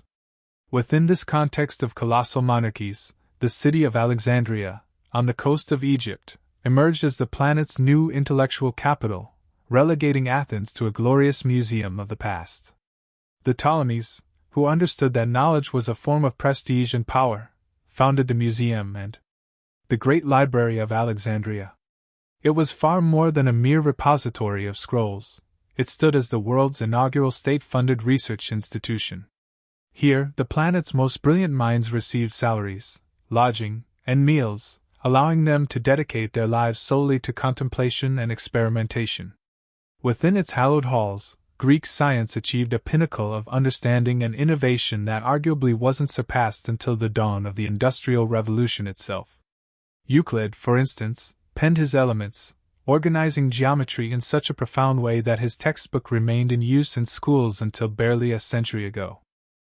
Eratosthenes, employing nothing more than the shadow cast by a stick and pure mathematical logic, calculated the Earth's circumference with an astonishingly small margin of error, proving that our world was not only spherical but also immense. And we cannot overlook the genius of Syracuse, Archimedes, who, though not living in Alexandria, maintained constant contact with its scholars. It was he who elevated physics and engineering to levels of science fiction, inventing everything from pulley systems capable of moving entire ships to war machines that terrorized Roman fleets. Hellenistic science wasn't just theoretical. It was an explosion of practical technology that included steam-powered automatons, hydraulic organs, and water clocks of incredible precision. For the average citizen, however, this rapidly evolving world was a bewildering place. They no longer lived in a small polis where everyone knew each other, and their vote genuinely mattered. Now, they were mere grains of sand in gigantic empires, ruled by kings who claimed to be gods. This pervasive sense of vulnerability and isolation ultimately gave birth to new philosophical movements. These emerging schools of thought shifted their focus away from crafting the ideal city-state, concentrating instead on the more intimate pursuit of individual inner peace. Stoicism, founded by Zeno in an Athenian portico, taught that the universe is governed by divine reason, and that the only thing truly within our control is our own mind. The Stoic ideal was imperturbability, accepting pain, loss, and death with granite-like dignity, fulfilling social duty without being swayed by the passions. It was the philosophy of warriors and, later, of emperors. At the opposite pole, but with the same objective of tranquility, arose Epicureanism. Epicurus, in his famous garden, taught that the fear of gods and death was the root of all human suffering. For him, happiness lay not in luxury or power, but in the absence of pain and in intelligent pleasure. This meant a simple meal shared with friends, the study of nature, and a deliberate withdrawal from politics, that nest of vipers that brought nothing but anxiety. Live unnoticed, Epicurus advised, advocating a life characterized by emotional self-sufficiency and profound mental tranquility. Finally, skepticism pushed out to its extreme, suggesting that since we can never truly know absolute truth about anything, it is best to suspend judgment, and not allow any belief to disturb our inner calm. These Hellenistic philosophies served as a spiritual survival kit for a globalized and chaotic world, offering refuge to the human mind as kingdom borders shifted and the ancient Greek gods began to fuse with Eastern mystiques, setting the stage for a new, far more pragmatic and disciplined power to emerge from the West. To truly grasp the magnitude of Greek genius, we must momentarily step away from the temples and battlefields and venture into the workshops and medical schools, where a radical disconnection from the supernatural was taking root. For centuries, illness in Greece was viewed as divine punishment. If you fell sick, you would go to the temple of Asclepius to sleep, hoping the god would visit you in dreams to heal you. But in the 5th century BC, Hippocrates of Kos boldly declared that the gods had better things to do than cause diarrhea or fevers. He introduced the revolutionary idea that illness has natural causes: climate, diet, water, or lifestyle. Hippocrates systematized clinical observation, teaching doctors to examine skin color, listen to breathing, and palpate the body. His theory of the four humors, blood, phlegm, yellow bile, and black bile, though seemingly rudimentary to us today, was the first attempt to understand the body as a system of chemical balances. The Hippocratic Oath, which still ethically binds physicians today, stemmed from this conviction that medicine was a sacred technique, not because it came from the gods, but because of its profound commitment to human life. Centuries later, Galen would push this knowledge even further, dissecting animals to understand anatomy and the nervous system, creating a foundation of medical knowledge that would dominate the world until the Renaissance. But where the Hellenistic world truly seems like something out of a science fiction novel is in the field of engineering, and the name that shines brightest above all others is Hero of Alexandria. While the rest of the world was barely mastering the lever, Hero was already experimenting with steam, atmospheric pressure, and complex gears.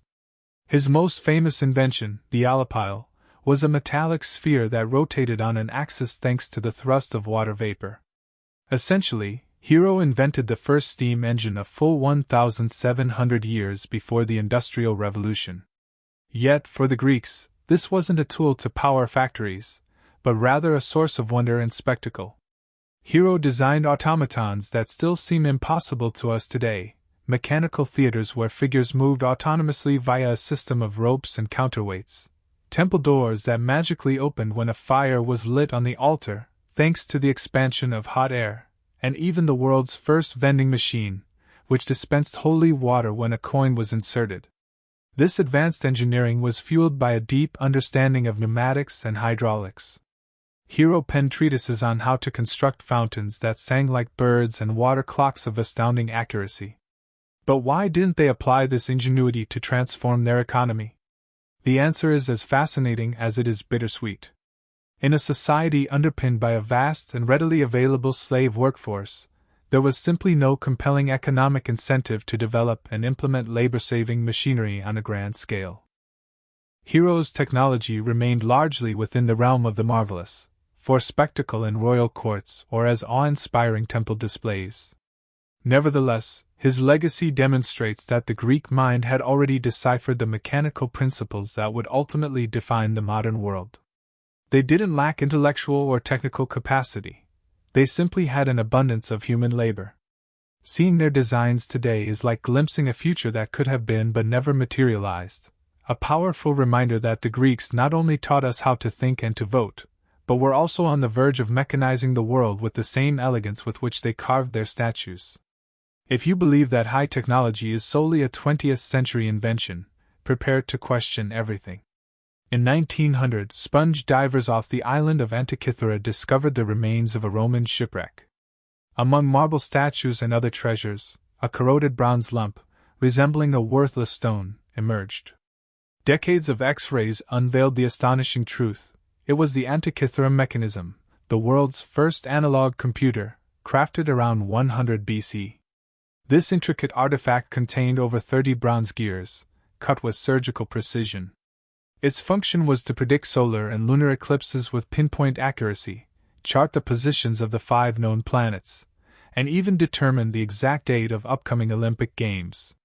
Its technical complexity was so advanced that humanity would not see anything remotely similar again until 1,500 years later, with the advent of European astronomical clocks. It stands as definitive proof that the Greeks not only theorized about the cosmos but also knew how to miniaturize the universe into a wooden and bronze box that could be carried under one's arm. This obsession with measuring and understanding space wasn't limited to physical devices. The Greeks were the first to recognize that the Earth was not a flat disk but a sphere floating in the vastness. Aristarchus of Samos, 18 centuries before Copernicus, had already proposed that the Earth revolved around the Sun, though his contemporaries largely dismissed him as mad. But it was Eratosthenes who truly left the world in awe. Working at the Library of Alexandria, he knew that in the city of Syene, at noon on the summer solstice, the sun cast no shadow at the bottom of a deep well. At the same time, in Alexandria, an obelisk did cast a shadow. Using only the distance between the two cities and the purest trigonometry, he calculated the Earth's circumference to be approximately 40,000 kilometers. He was off by less than 1% in a world that was just beginning to be mapped. A man with a stick and his intellect was able to measure the entire planet without leaving his desk. For a Greek, the order of the universe was not only to be seen but also to be heard. This is where Pythagoras enters the story, as he discovered that music, that intensely emotional and ethereal experience, was in reality pure mathematics. Legend has it that while passing a blacksmith's shop, he noticed that different-sized hammers produced distinct notes that sounded harmonious together. By experimenting with a single string, the monochord, he discovered the numerical proportions of harmony. If you cut a string exactly in half, you get an octave higher. If you cut it in a 3-to-2 ratio, you get a perfect fifth. Pythagoras was convinced that numbers were the raw material of reality. This idea led him to formulate the music of the spheres, the belief that planets, as they moved through space, produced a celestial harmony too subtle for the human ear to perceive. For the Pythagoreans, the cosmos was a finely tuned instrument, and music was the secret bridge connecting the human soul to the mathematical laws governing the stars. They didn't make music for mere amusement, but to attune their spirit to the frequency of the universe. To truly understand the ancient Greeks, one must stop gazing at the columns of their temples and instead step through the doorway of a common household. A citizen's life did not begin in the agora, but at the heart of the oikos, the home, a unit far more profound than a mere dwelling. It was the economic and social nucleus of Greek society. A Greek's journey was punctuated by rites of passage that defined their belonging to the community. It all began with birth, but simply being born did not guarantee acceptance as a child. A few days after childbirth, the amphidromia was celebrated, a ceremony where the father carried the infant and ran around the hearth fire. This act constituted official recognition. If the father rejected the child due to deformities or poverty, the infant could be exposed, abandoned in the countryside. Once accepted, the paideia began, the comprehensive educational system aimed at the holistic formation of a citizen. It wasn't merely about learning to read or count, the ultimate goal was a harmonious balance between body and mind. Children attended the gymnasium to strengthen their physique and the mouseion to learn music, poetry, and rhetoric. The aim was to forge individuals capable of defending the city both with a spear and with persuasive words. At the end of life's path, funerary rites were sacred. An unburied dead person was considered a stain on the family, and a soul condemned to wander eternally. A coin, the obol, was placed in the deceased's mouth to pay Charon, the ferryman of the underworld. And the women of the family led the mourning with dirges and public lamentations, ensuring that the individual was not forgotten by the community. The interior of the house was a world strictly segregated. The gymnasium was the space designated for women, typically located on the upper floor or in the most secluded areas. There, the woman of the house spent most of her time spinning, weaving, and supervising domestic slaves. Although history often silences them, the woman was, in practice, the true administrator of the oikos. While her husband spent his days on public affairs, she managed the storerooms, the production of clothing, and the family's health. Legally, however, they remained perpetual minors, always under the guardianship of a man, the Kyrios, be it her father, her husband, or even her son. Their primary public virtue was silence and invisibility. As Pericles famously stated, "The best woman is she of whom least is said, whether in praise or in blame." In stark contrast to the gymnasium, the andron was the masculine chamber of the house, meticulously decorated and featuring a direct entrance from the street. This was the venue for the symposium, the banquet, which was the quintessential social institution. Men would recline on couches, drink diluted wine, and engage in discussions about politics, philosophy, or love. It was a space for intellectual leisure and pleasure, where the only women permitted were musicians or hetairæ. This duality between the public light of the man and the private shadow of the woman sustained the structure of the polis. The house was not just a refuge, but the very factory where future citizens were nurtured and the traditions that allowed the Greeks to feel part of something eternal were preserved. To truly comprehend the essence of the Greek man, one must step into the symposium. If the phalanx was the domain of valor and the agora that of law, the banquet was the setting where Greek culture relaxed, unveiled itself, and was recreated through wine and discourse. The word symposium literally means drinking together. But this was far from chaotic inebriation. The symposium was a rigidly structured ritual that commenced after dinner. A symposiarch, the king of the banquet, was chosen, whose role was to decide the precise proportion of water and wine to be mixed in the crater, a large ceramic vessel. Drinking undiluted wine was considered a barbaric act. The civilized Greek watered it down to maintain enough lucidity for debate, yet not so much as to lose their joyous spirit. In the andron, the most luxurious room of the house, citizens reclined on couches, typically in pairs. This space was the epicenter of politics. Alliances were forged here, conspiracies against tyrants were hatched, and the very laws that would be voted on in the assembly the following day were passionately debated. As for eroticism, the symposium was also the stage for courtship.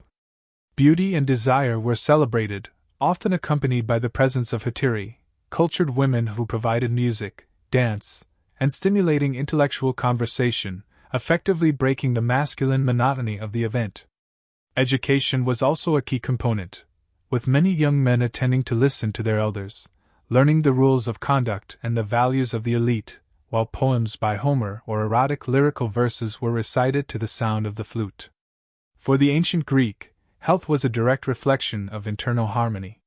Their diet, which we now recognize as the Mediterranean diet, was founded upon three fundamental pillars: wheat, olive oil, and wine. Bread served as the primary caloric base, while meat consumption was infrequent, reserved almost exclusively for religious sacrifices. The daily diet was predominantly vegetarian, rich in legumes, onions, garlic, and fruits such as figs and grapes. Olive oil was not merely a foodstuff, it also functioned as medicine and cosmetic. Athletes would anoint themselves with it to protect their skin and accentuate their musculature, and physicians used it as a base for healing ointments.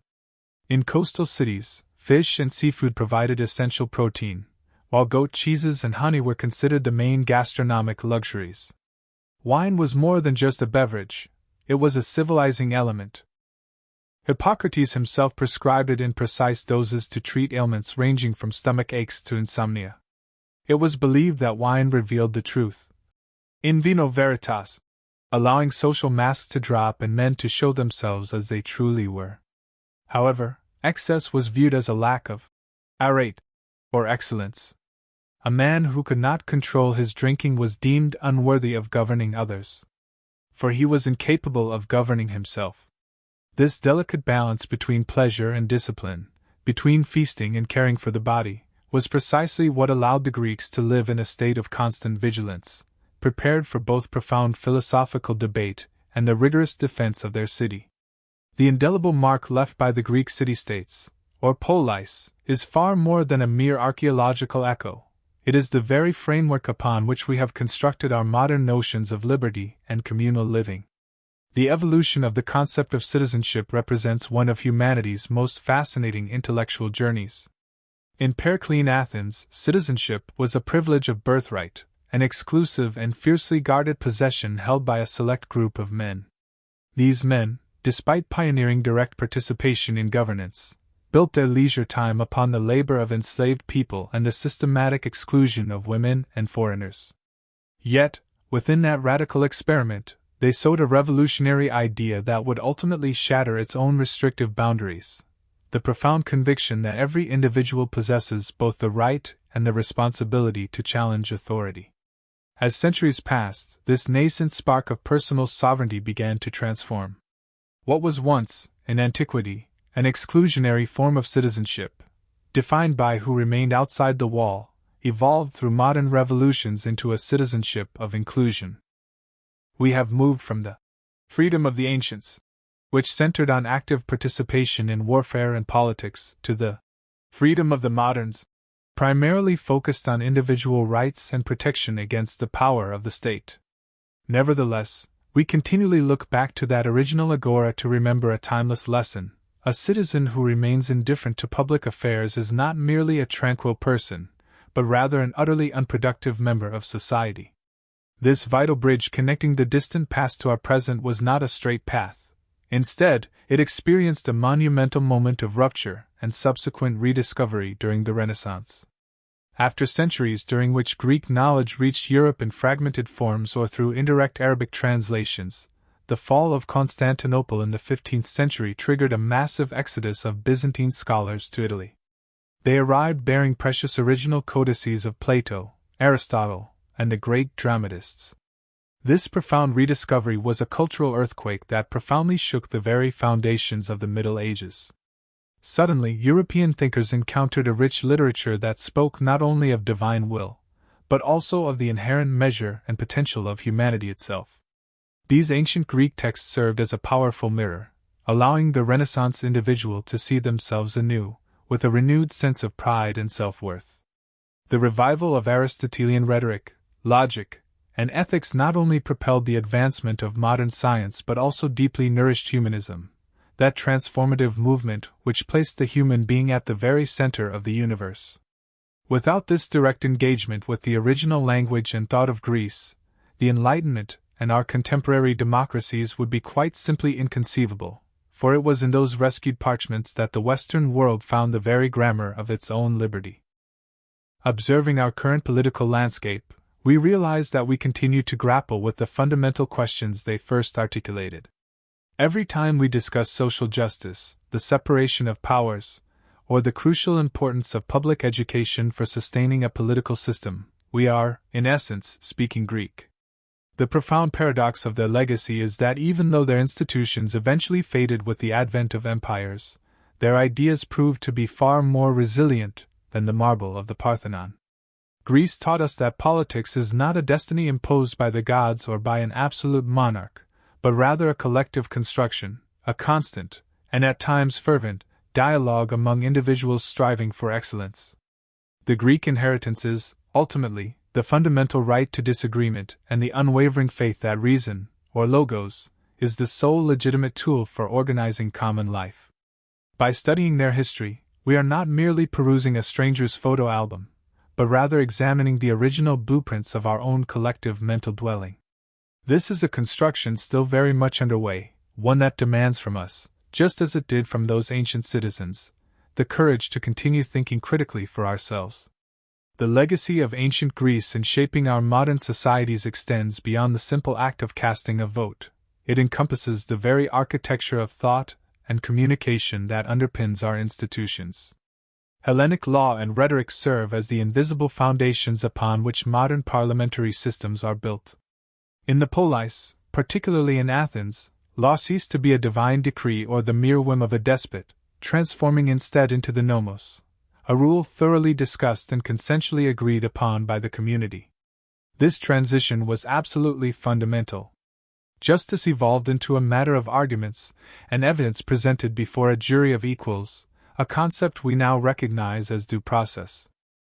Rhetoric, refined by the sophists and systematically organized by Aristotle, was not simply viewed as the art of adorning words, but rather as the essential technology of freedom itself.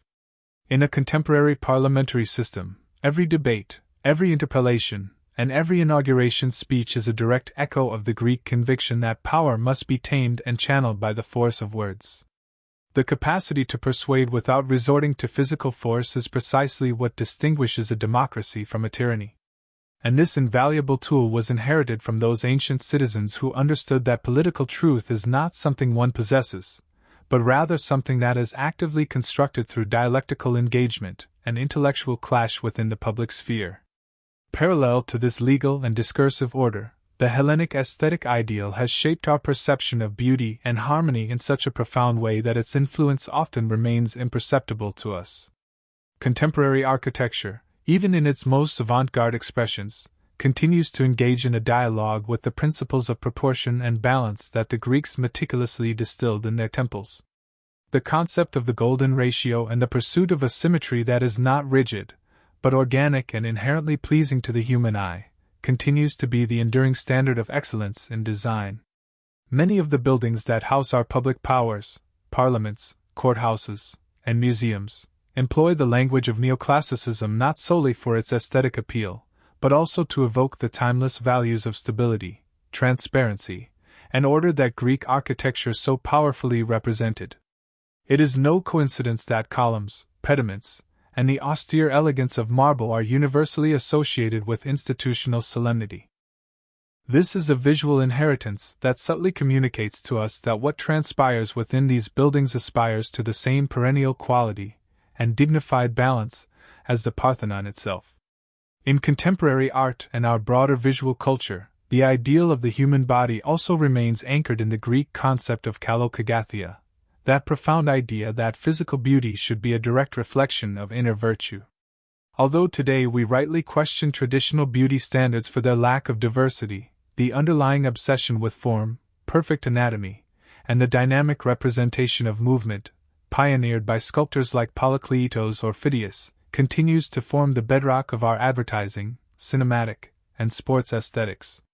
Modern architecture and art are, to a significant extent, a continuous series of variations, deliberate breaks, or even nostalgic returns to that foundational visual grammar created by the Greeks 25 centuries ago. Ultimately, whether through a lawyer delivering a brilliant defense in court or an architect designing a space that instills a sense of harmony, we are still utilizing the very instruments that the ancient Greeks devised to imbue the human experience with meaning, order, and beauty. The encounter between the ascending might of Rome and the decadent sophistication of the Hellenistic kingdoms was not merely a clash of armies. It was the pivotal moment when the raw muscle of the Western Mediterranean met the refined intellect of the East, a collision that would forever alter the trajectory of humanity. While the heirs of Alexander the Great remained entangled in petty intrigues and wars of prestige, a new, formidable power was awakening on the Italian peninsula. Rome, having achieved an agonizing victory over Hannibal in the Punic Wars, regarded Greece not with hatred, but with a complex blend of cultural admiration and strategic disdain. To the Romans, the Greeks were admirable masters of art and philosophy, yet hopelessly incompetent politicians, seemingly incapable of maintaining order in their own backyard. The pretext for Roman intervention arrived with the Macedonian Wars, a series of conflicts that unequivocally demonstrated that the era of the static, heavy phalanx was over, and the future belonged to the Roman legion, a far more flexible, mobile, and utterly ruthless war machine. The First and Second Macedonian Wars served as the grim prelude to an inevitable tragedy for Hellenic pride. Philip V of Macedon, attempting to emulate the glorious exploits of his ancestors, made the critical tactical error of allying himself with Carthage, which immediately put Rome on maximum alert. However, the definitive turning point occurred in 197 BC, at the Battle of Cynocephaly. On the rugged terrain of Thessaly, the rigid Macedonian phalanx, which had been virtually invincible on flat plains, fractured and broke apart. Roman centurions, expertly exploiting the gaps that opened between the long pikes, infiltrated the enemy lines with their short swords, transforming the battle into a brutal slaughter where Macedonian military technology was unequivocally revealed to be obsolete. Following this decisive victory, the Roman general Quintus Flamininus famously proclaimed the freedom of the Greeks at the Isthmian Games. It was a gesture heavily laden with self-serving political calculation. Greece was indeed free from the Macedonians, but only to become a de facto protectorate of Rome.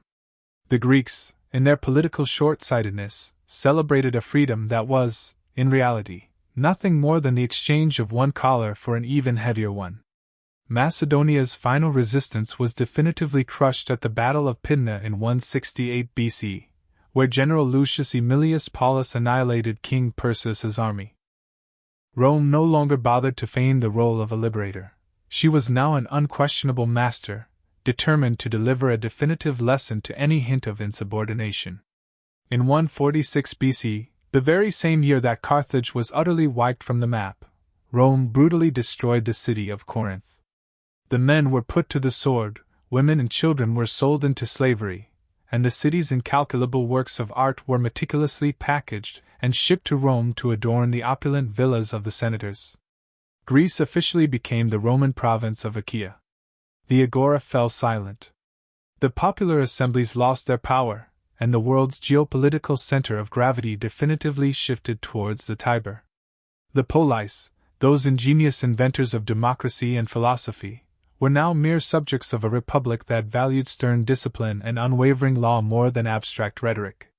However, it is here that one of history's most beautiful paradoxes unfolded, masterfully summarized by the poet Horace.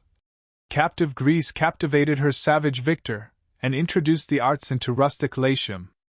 Rome had conquered Greece with weapons, but Greece, in turn, conquered Rome with its profound culture. Roman generals returned from their campaigns laden not only with statues but also with Greek tutors, philosophers, and poets. The Roman elite rapidly became bilingual.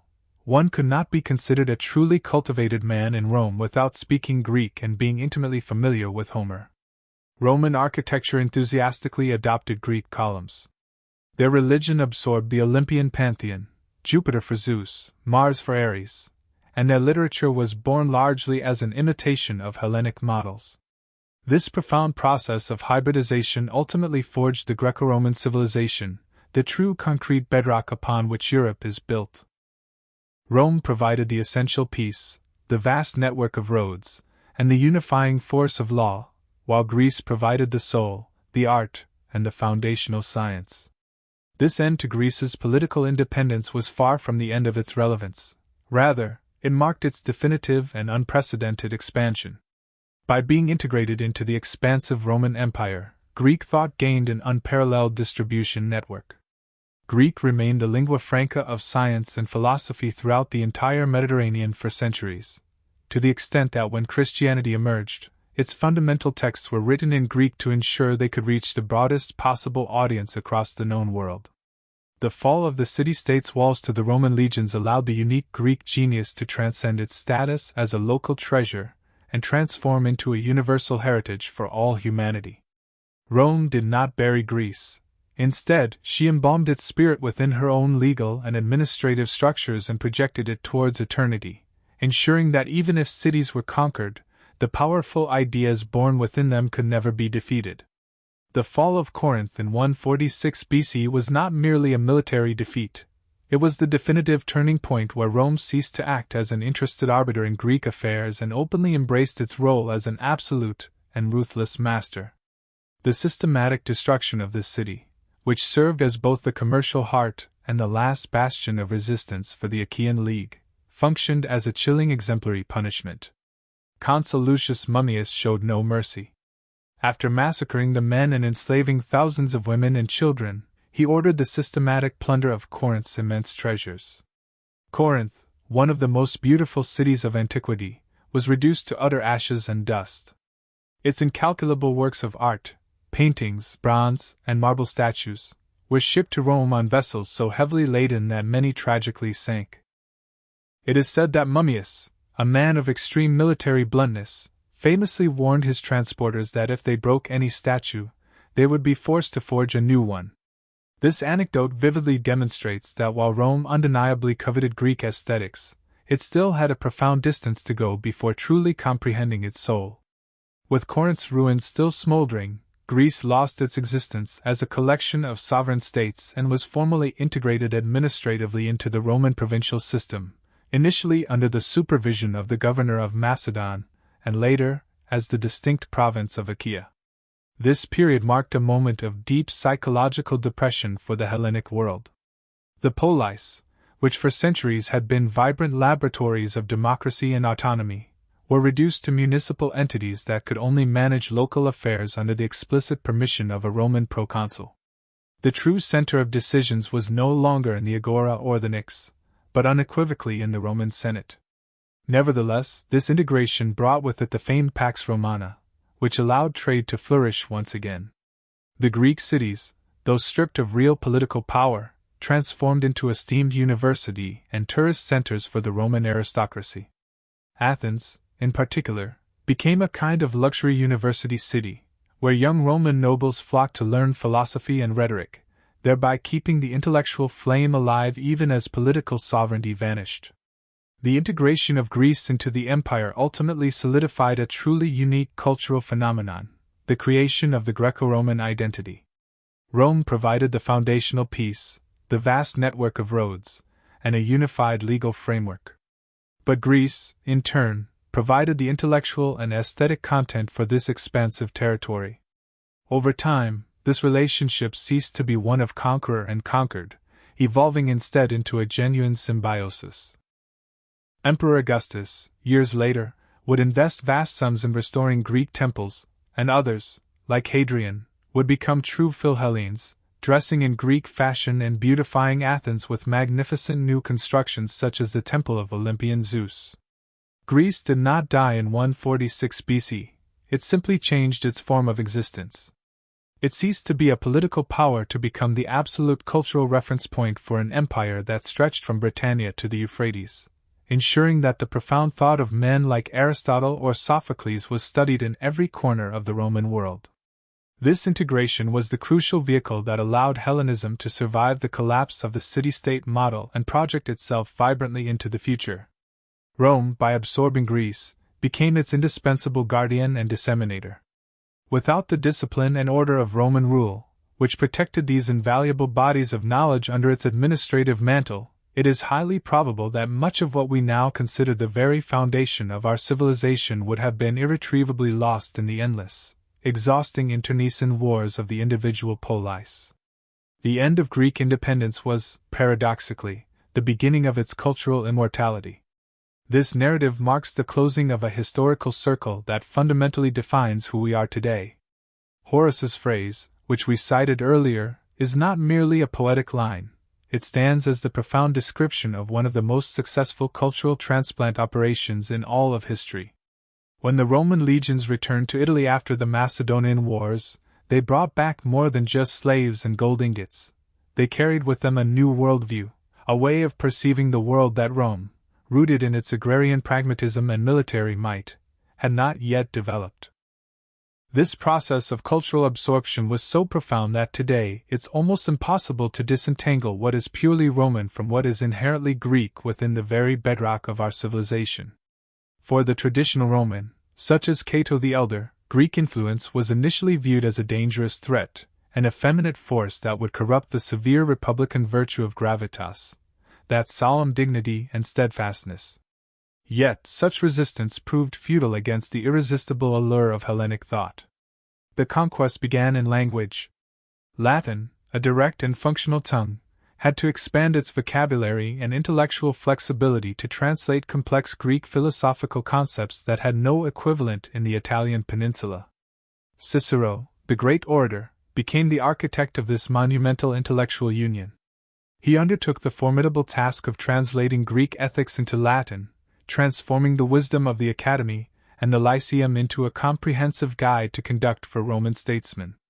In education, the Hellenic concept of paideia, holistic education encompassing mind, body, and spirit, metamorphosed into the Roman humanitas. Roman aristocrats considered a man incomplete if he wasn't bilingual and hadn't studied in Athens or Rhodes. This profound fascination reached its zenith with Emperor Hadrian, who not only rebuilt temples in Greece but also adopted the beard of philosophers, breaking with the long-standing Roman tradition of being clean-shaven, a symbolic gesture of Rome's intellectual homage to Hellenic wisdom. Roman religion, too, transformed into a mirror of its Greek counterpart. The ancient, obscure Latin spirits, the noumena, acquired the distinct personalities, rich myths, and passionate narratives of the Olympian gods. Rome provided the administration and the army, but Greece furnished the mythology, literature, and ethics. The Roman Empire essentially became the grand conveyance, transporting Greek genius into eternity. Ancient Greece is not merely a bygone era, it is an operating system that continues to run in the background of our modern societies. Its survival isn't merely confined to the marble ruins tourists visit, rather, it resides in the very structure of our logical thought.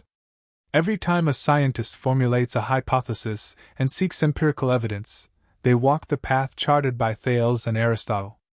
Every time a citizen demands transparency from their rulers or engages in public debate, they are exercising parrhesia, the radical freedom of speech that was born in the Athenian agora. Modernity is, to a great extent, a constant dialogue with the Greeks. The Renaissance was their aesthetic rediscovery. The Enlightenment was the resurrection of their confidence in human reason. And the 20th century became the stage where modern psychology revisited the myths of Oedipus and Narcissus to unravel the darkest corners of the human mind. Even in our digital age, Democritus's concept of the atom or Euclid's geometry remain the foundational pillars upon which we construct our technology. Ultimately, the Greeks left us the most perilous yet precious gift of all, methodological doubt, the very impulse to question everything. They taught us that the world doesn't have to be accepted as it is, but can be analyzed, challenged, and transformed. Greek culture survives because it wasn't a culture of flawed answers, but of eternal questions about justice, beauty, and truth.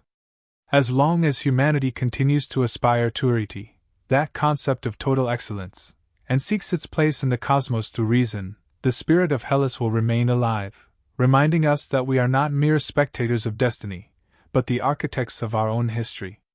Imagine for a moment stepping into a sculpture workshop in the heart of Athens 25 centuries ago. The first thing you'd notice wouldn't be the sacred silence that envelopes museums today, but the resounding clang of chisels striking marble, and an almost obsessive drive to capture life within inert stone. Greek aesthetics weren't born perfect. It was an astonishing journey that began with absolute rigidity. During the Archaic period, artists sculpted the so-called kuroi, figures of youths resembling giant toy soldiers, with arms glued to their bodies, fists clenched, and a strange, almost frozen smile that historians call the archaic smile. These statues stood with one leg forward, copying the Egyptian style. But they remained trapped within the stone block, as if afraid to take a step toward reality. They were hieratic, sacred, and somewhat stiff figures, yet they contained the seed of what was to come. With the transition to the classical period, something occurred that we can only describe as a technical and mental miracle. The Greeks stopped viewing marble merely as a block and began to understand it as a living body. Contrapposto emerged, which is essentially the discovery that humans don't stand like rigid statues, but shift their weight onto one leg while the other relaxes, causing the hip to tilt and the shoulders to subtly move. Suddenly, the stone itself seemed to breathe. Polykleitos, a man who took beauty so seriously that he wrote a treatise called the Canon, designed the Dorophorus, a statue that embodies pure mathematics applied to the musculature. For Polykleitos, beauty was not an opinion, but a precise proportion. The head, for instance, had to fit 7 times into the body, and each phalanx of a finger had to be in perfect harmony with the palm of the hand. It is here that the concept of mimesis shines, not merely copying nature like a duplicator, but imitating it to improve upon it, striving for a perfection that the human eye rarely encounters in everyday life. Phidias elevated this to a divine scale with his reliefs on the Parthenon, where the fabric of the tunics appears wet and clinging to the skin, revealing the anatomy with a subtlety that still leaves us utterly awestruck today. But because the Greeks never stood still, classical naturalism eventually broke down, giving way to the Hellenistic period, and that is where drama took center stage as the absolute protagonist. They no longer sought the calm repose of a god, but rather pain, anguish, and violent motion. Consider the Laocoon group and his sons desperately wrestling giant sea serpents. Their muscles are taut, their faces reflect heartbreaking suffering, and the marble itself seems to writhe. This was the era where artists dared to introduce the Praxitelean curve, making bodies more stylized and sensual, and where sculpture ceased to be solely for the gods, beginning instead to portray tired old men, children at play, or defeated warriors bleeding their dignity onto the ground. This marked the transition from idealized perfection to a rawer, more emotional realism. If we lift our gaze from the statues and look at the buildings, we encounter a stone language we still employ today to imbue a courthouse or museum with an aura of solemnity and authority: the architectural orders.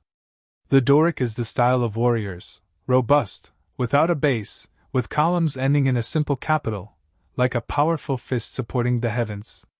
It's the style of the Parthenon, designed to convey strength and stability.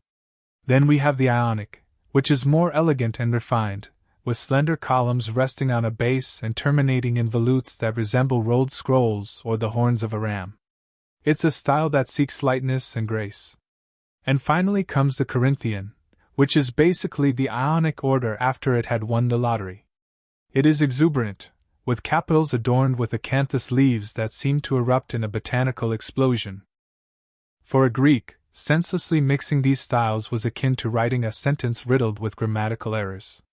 Each order was a system of proportions that ensured the building not only stood upright but was a piece of music frozen in space. But beauty wasn't just found in grand temples. It was also in the palm of one's hand. Greek pottery offers us a vibrant window into their daily lives. Initially, in the black figure style, artists painted dark silhouettes on the reddish background of the clay, incising details with a stylus. These were epic scenes of Achilles playing dice or Heracles battling lions. However, when they invented the red figure technique, a narrative revolution occurred.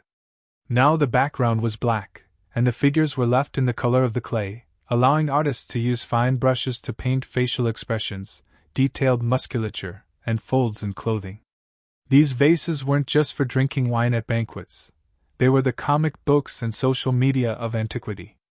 In them, we see students in school, women washing at fountains, athletes training in the gymnasium, and of course, all the erotic and divine escapades that we might find too risque for a modern living room, but which for them were a natural part of life. This entire pursuit of perfection, from the tallest column to the smallest pot, was connected by a central idea: the cosmos is order, and chaos is ugliness. The Greeks sculpted and built to demonstrate that human thought could tame raw matter. When Polykleitos measured a finger or Phidias chiseled a fold of drapery, they weren't just making art. They were attempting to decipher the very code of creation. They succeeded in creating a canon of beauty so powerful that thousands of years later, we still use their same rules to decide what appears harmonious and what does not, proving that their obsession with proportion wasn't just a whim of an era, but the discovery of a universal visual language that refuses to age. To understand the soul of a Greek, one must grasp that for them, life was not a leisurely stroll, but a constant, fervent competition. This is the spirit of agon, a concept that extends far beyond mere sport. Agon is the conviction that only through confrontation, through maximum effort against an opponent, can one truly discover who they are and reach their full potential. They didn't compete merely for amusement. They competed to demonstrate excellence, to distinguish oneself from the masses and draw closer to the gods. This agonistic mindset permeated everything: politics, theater, justice, and of course, athletics. For a Greek, being the best was not a selfish choice. It was a civic and moral duty. The primary stage where this spirit erupted was the Pan-Hellenic Games, a circuit of 4 grand festivals that brought the known world to a standstill. The most famous were the Olympic Games, held every 4 years in honor of Zeus, where a sacred truce was established. All wars between cities had to cease so athletes could travel safely. But they weren't the only ones. There were the Pythian Games in Delphi, dedicated to Apollo, where not only races and wrestling took place, but also contests in music and poetry. The Isthmian Games, near Corinth, honored Poseidon, and the Nemean Games, also celebrated in honor of Zeus, completed the cycle. Winning at any of these sites was an achievement, but winning at all 4 transformed an athlete into a periodonix, a veritable superhero of antiquity who enjoyed almost divine prestige. But no one arrived in Olympia by chance. The athlete's physique was the result of a brutal and almost mystical training regimen. Everything took place in the palestra and the gymnasium, spaces that were much more than simple weight rooms. There, young men exercised naked, anointed with olive oil and dusted with fine powder to improve their grip in wrestling. The training was a spiritual quest for arete, which we can translate as excellence, or total virtue. It wasn't enough to have large biceps. The athlete had to possess a strong character, iron discipline, and proportionate beauty. The gymnasium was a center of social life, where philosophy was discussed while catching one's breath after a session of pancration, that ancient wrestling style where almost anything went, from breaking fingers to strangulation, with only biting and eye-gouging strictly forbidden. The most curious thing is that the prize for winning these games was not a gold medal or a fortune in cash. The prize was a simple crown of leaves, of olive in Olympia, laurel in Delphi, pine in the Isthmus, or wild celery in Nemea. It seems modest, but that crown represented eternal glory or kleos. Upon returning to their city, the winner was welcomed by tearing down a section of its city wall, signifying that a city with an Olympic champion needed no other defenses. They were given free banquets for life and had statues erected in the most sacred places. To ensure that victory would not be erased by the passage of time, eponychia came into play, a poetic genre specifically crafted to immortalize the victor. Here, the figure of Pindar shines, the poet who transformed the sweat of athletes into literary gold. Pindar didn't merely pen tedious sports reports. He compared the winner to the heroes of mythology, proclaiming that the young man who had just won the chariot race possessed the same divine bloodline as Pelops or Heracles. Through his odes, Pindar ensured the athlete's name would resonate centuries after their muscles had turned to dust. Sporting victory was fleeting, but poetry made it eternal. In that crossroads between the extreme physical effort of the stadium and the intellectual height of the ode, the Greeks found the perfect way to celebrate what it means to be human, a constant struggle against one's own weakness to attain, if only for a second, the brilliance of eternity. Tread carefully here, for to an ancient Greek, the invisible was as tangible and real as the marble of their temples. Forget the cold logic of Aristotle for a moment, and prepare instead for smoke, blood, and whispers. It all began at the center of the world, or so they believed, at the Oracle of Delphi. On the slopes of Mount Parnassus, a woman called the Pythia sat on a golden tripod over a chasm in the rock, from which strange vapors emanated. She was no mere fairground fortune-teller. She was the direct channel of communication with the god Apollo. The scene was often nightmarish. The Pythia would enter a violent trance, muttering incoherent words while priests translated them into enigmatic verses. What is truly fascinating is how these enigmas altered the course of history. When King Croesus of Lydia asked if he should attack the Persians, the oracle replied that if he did, he would destroy a great empire. Croesus, confident in victory, marched to war only to be utterly crushed, realizing too late that the great empire he had destroyed was his own. Delphi didn't tell you the future, it held up a mirror to your own arrogance. And every general or politician who ascended Parnassus knew that their destiny depended on their ability to interpret a metaphor more skillfully than wield a sword. But if Delphi was the politics of destiny, the Eleusinian mysteries were the politics of the soul. This was the most exclusive and secretive club in the ancient world, dedicated to Demeter and her daughter Persephone. These initiatory rites were celebrated once a year, and the penalty for revealing what transpired within was literally death. Even the great Alcibiades was condemned for parodying the mysteries at a private party. Initiates walked from Athens in a sacred procession to drink the Kykeon, a potent potion some modern historians suspect contained hallucinogenic mushrooms. Whatever they saw there, it stripped them of their fear of death. While the rest of the Greeks believed Hades was a gray and boring place where souls wandered like memoryless shadows, those who passed through Eleusis emerged.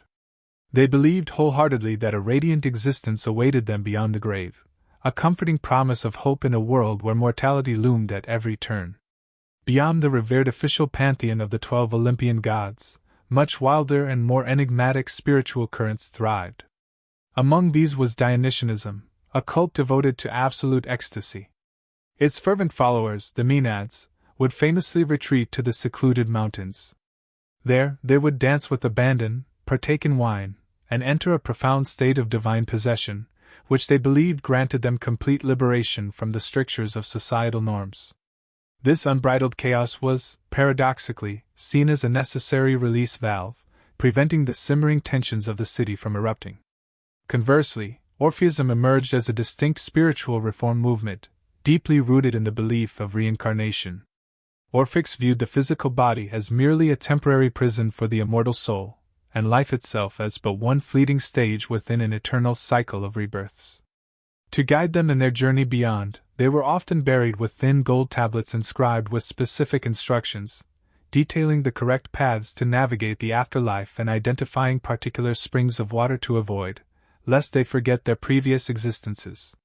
This profound, almost Eastern philosophical perspective on being starkly contrasted with the more pragmatic and civic-minded official state religion. For those with unresolved issues that traditional temples couldn't address, there was always the option of seeking a direct conduit to the departed at a Nikio mansion, literally, oracles of the dead. The most renowned of these was located in Ephora. Here, supplicants would endure days in utter darkness, consuming specialized diets designed to induce visions, before finally descending into intricate, labyrinthine tunnels to confront the shadowy forms of their ancestors.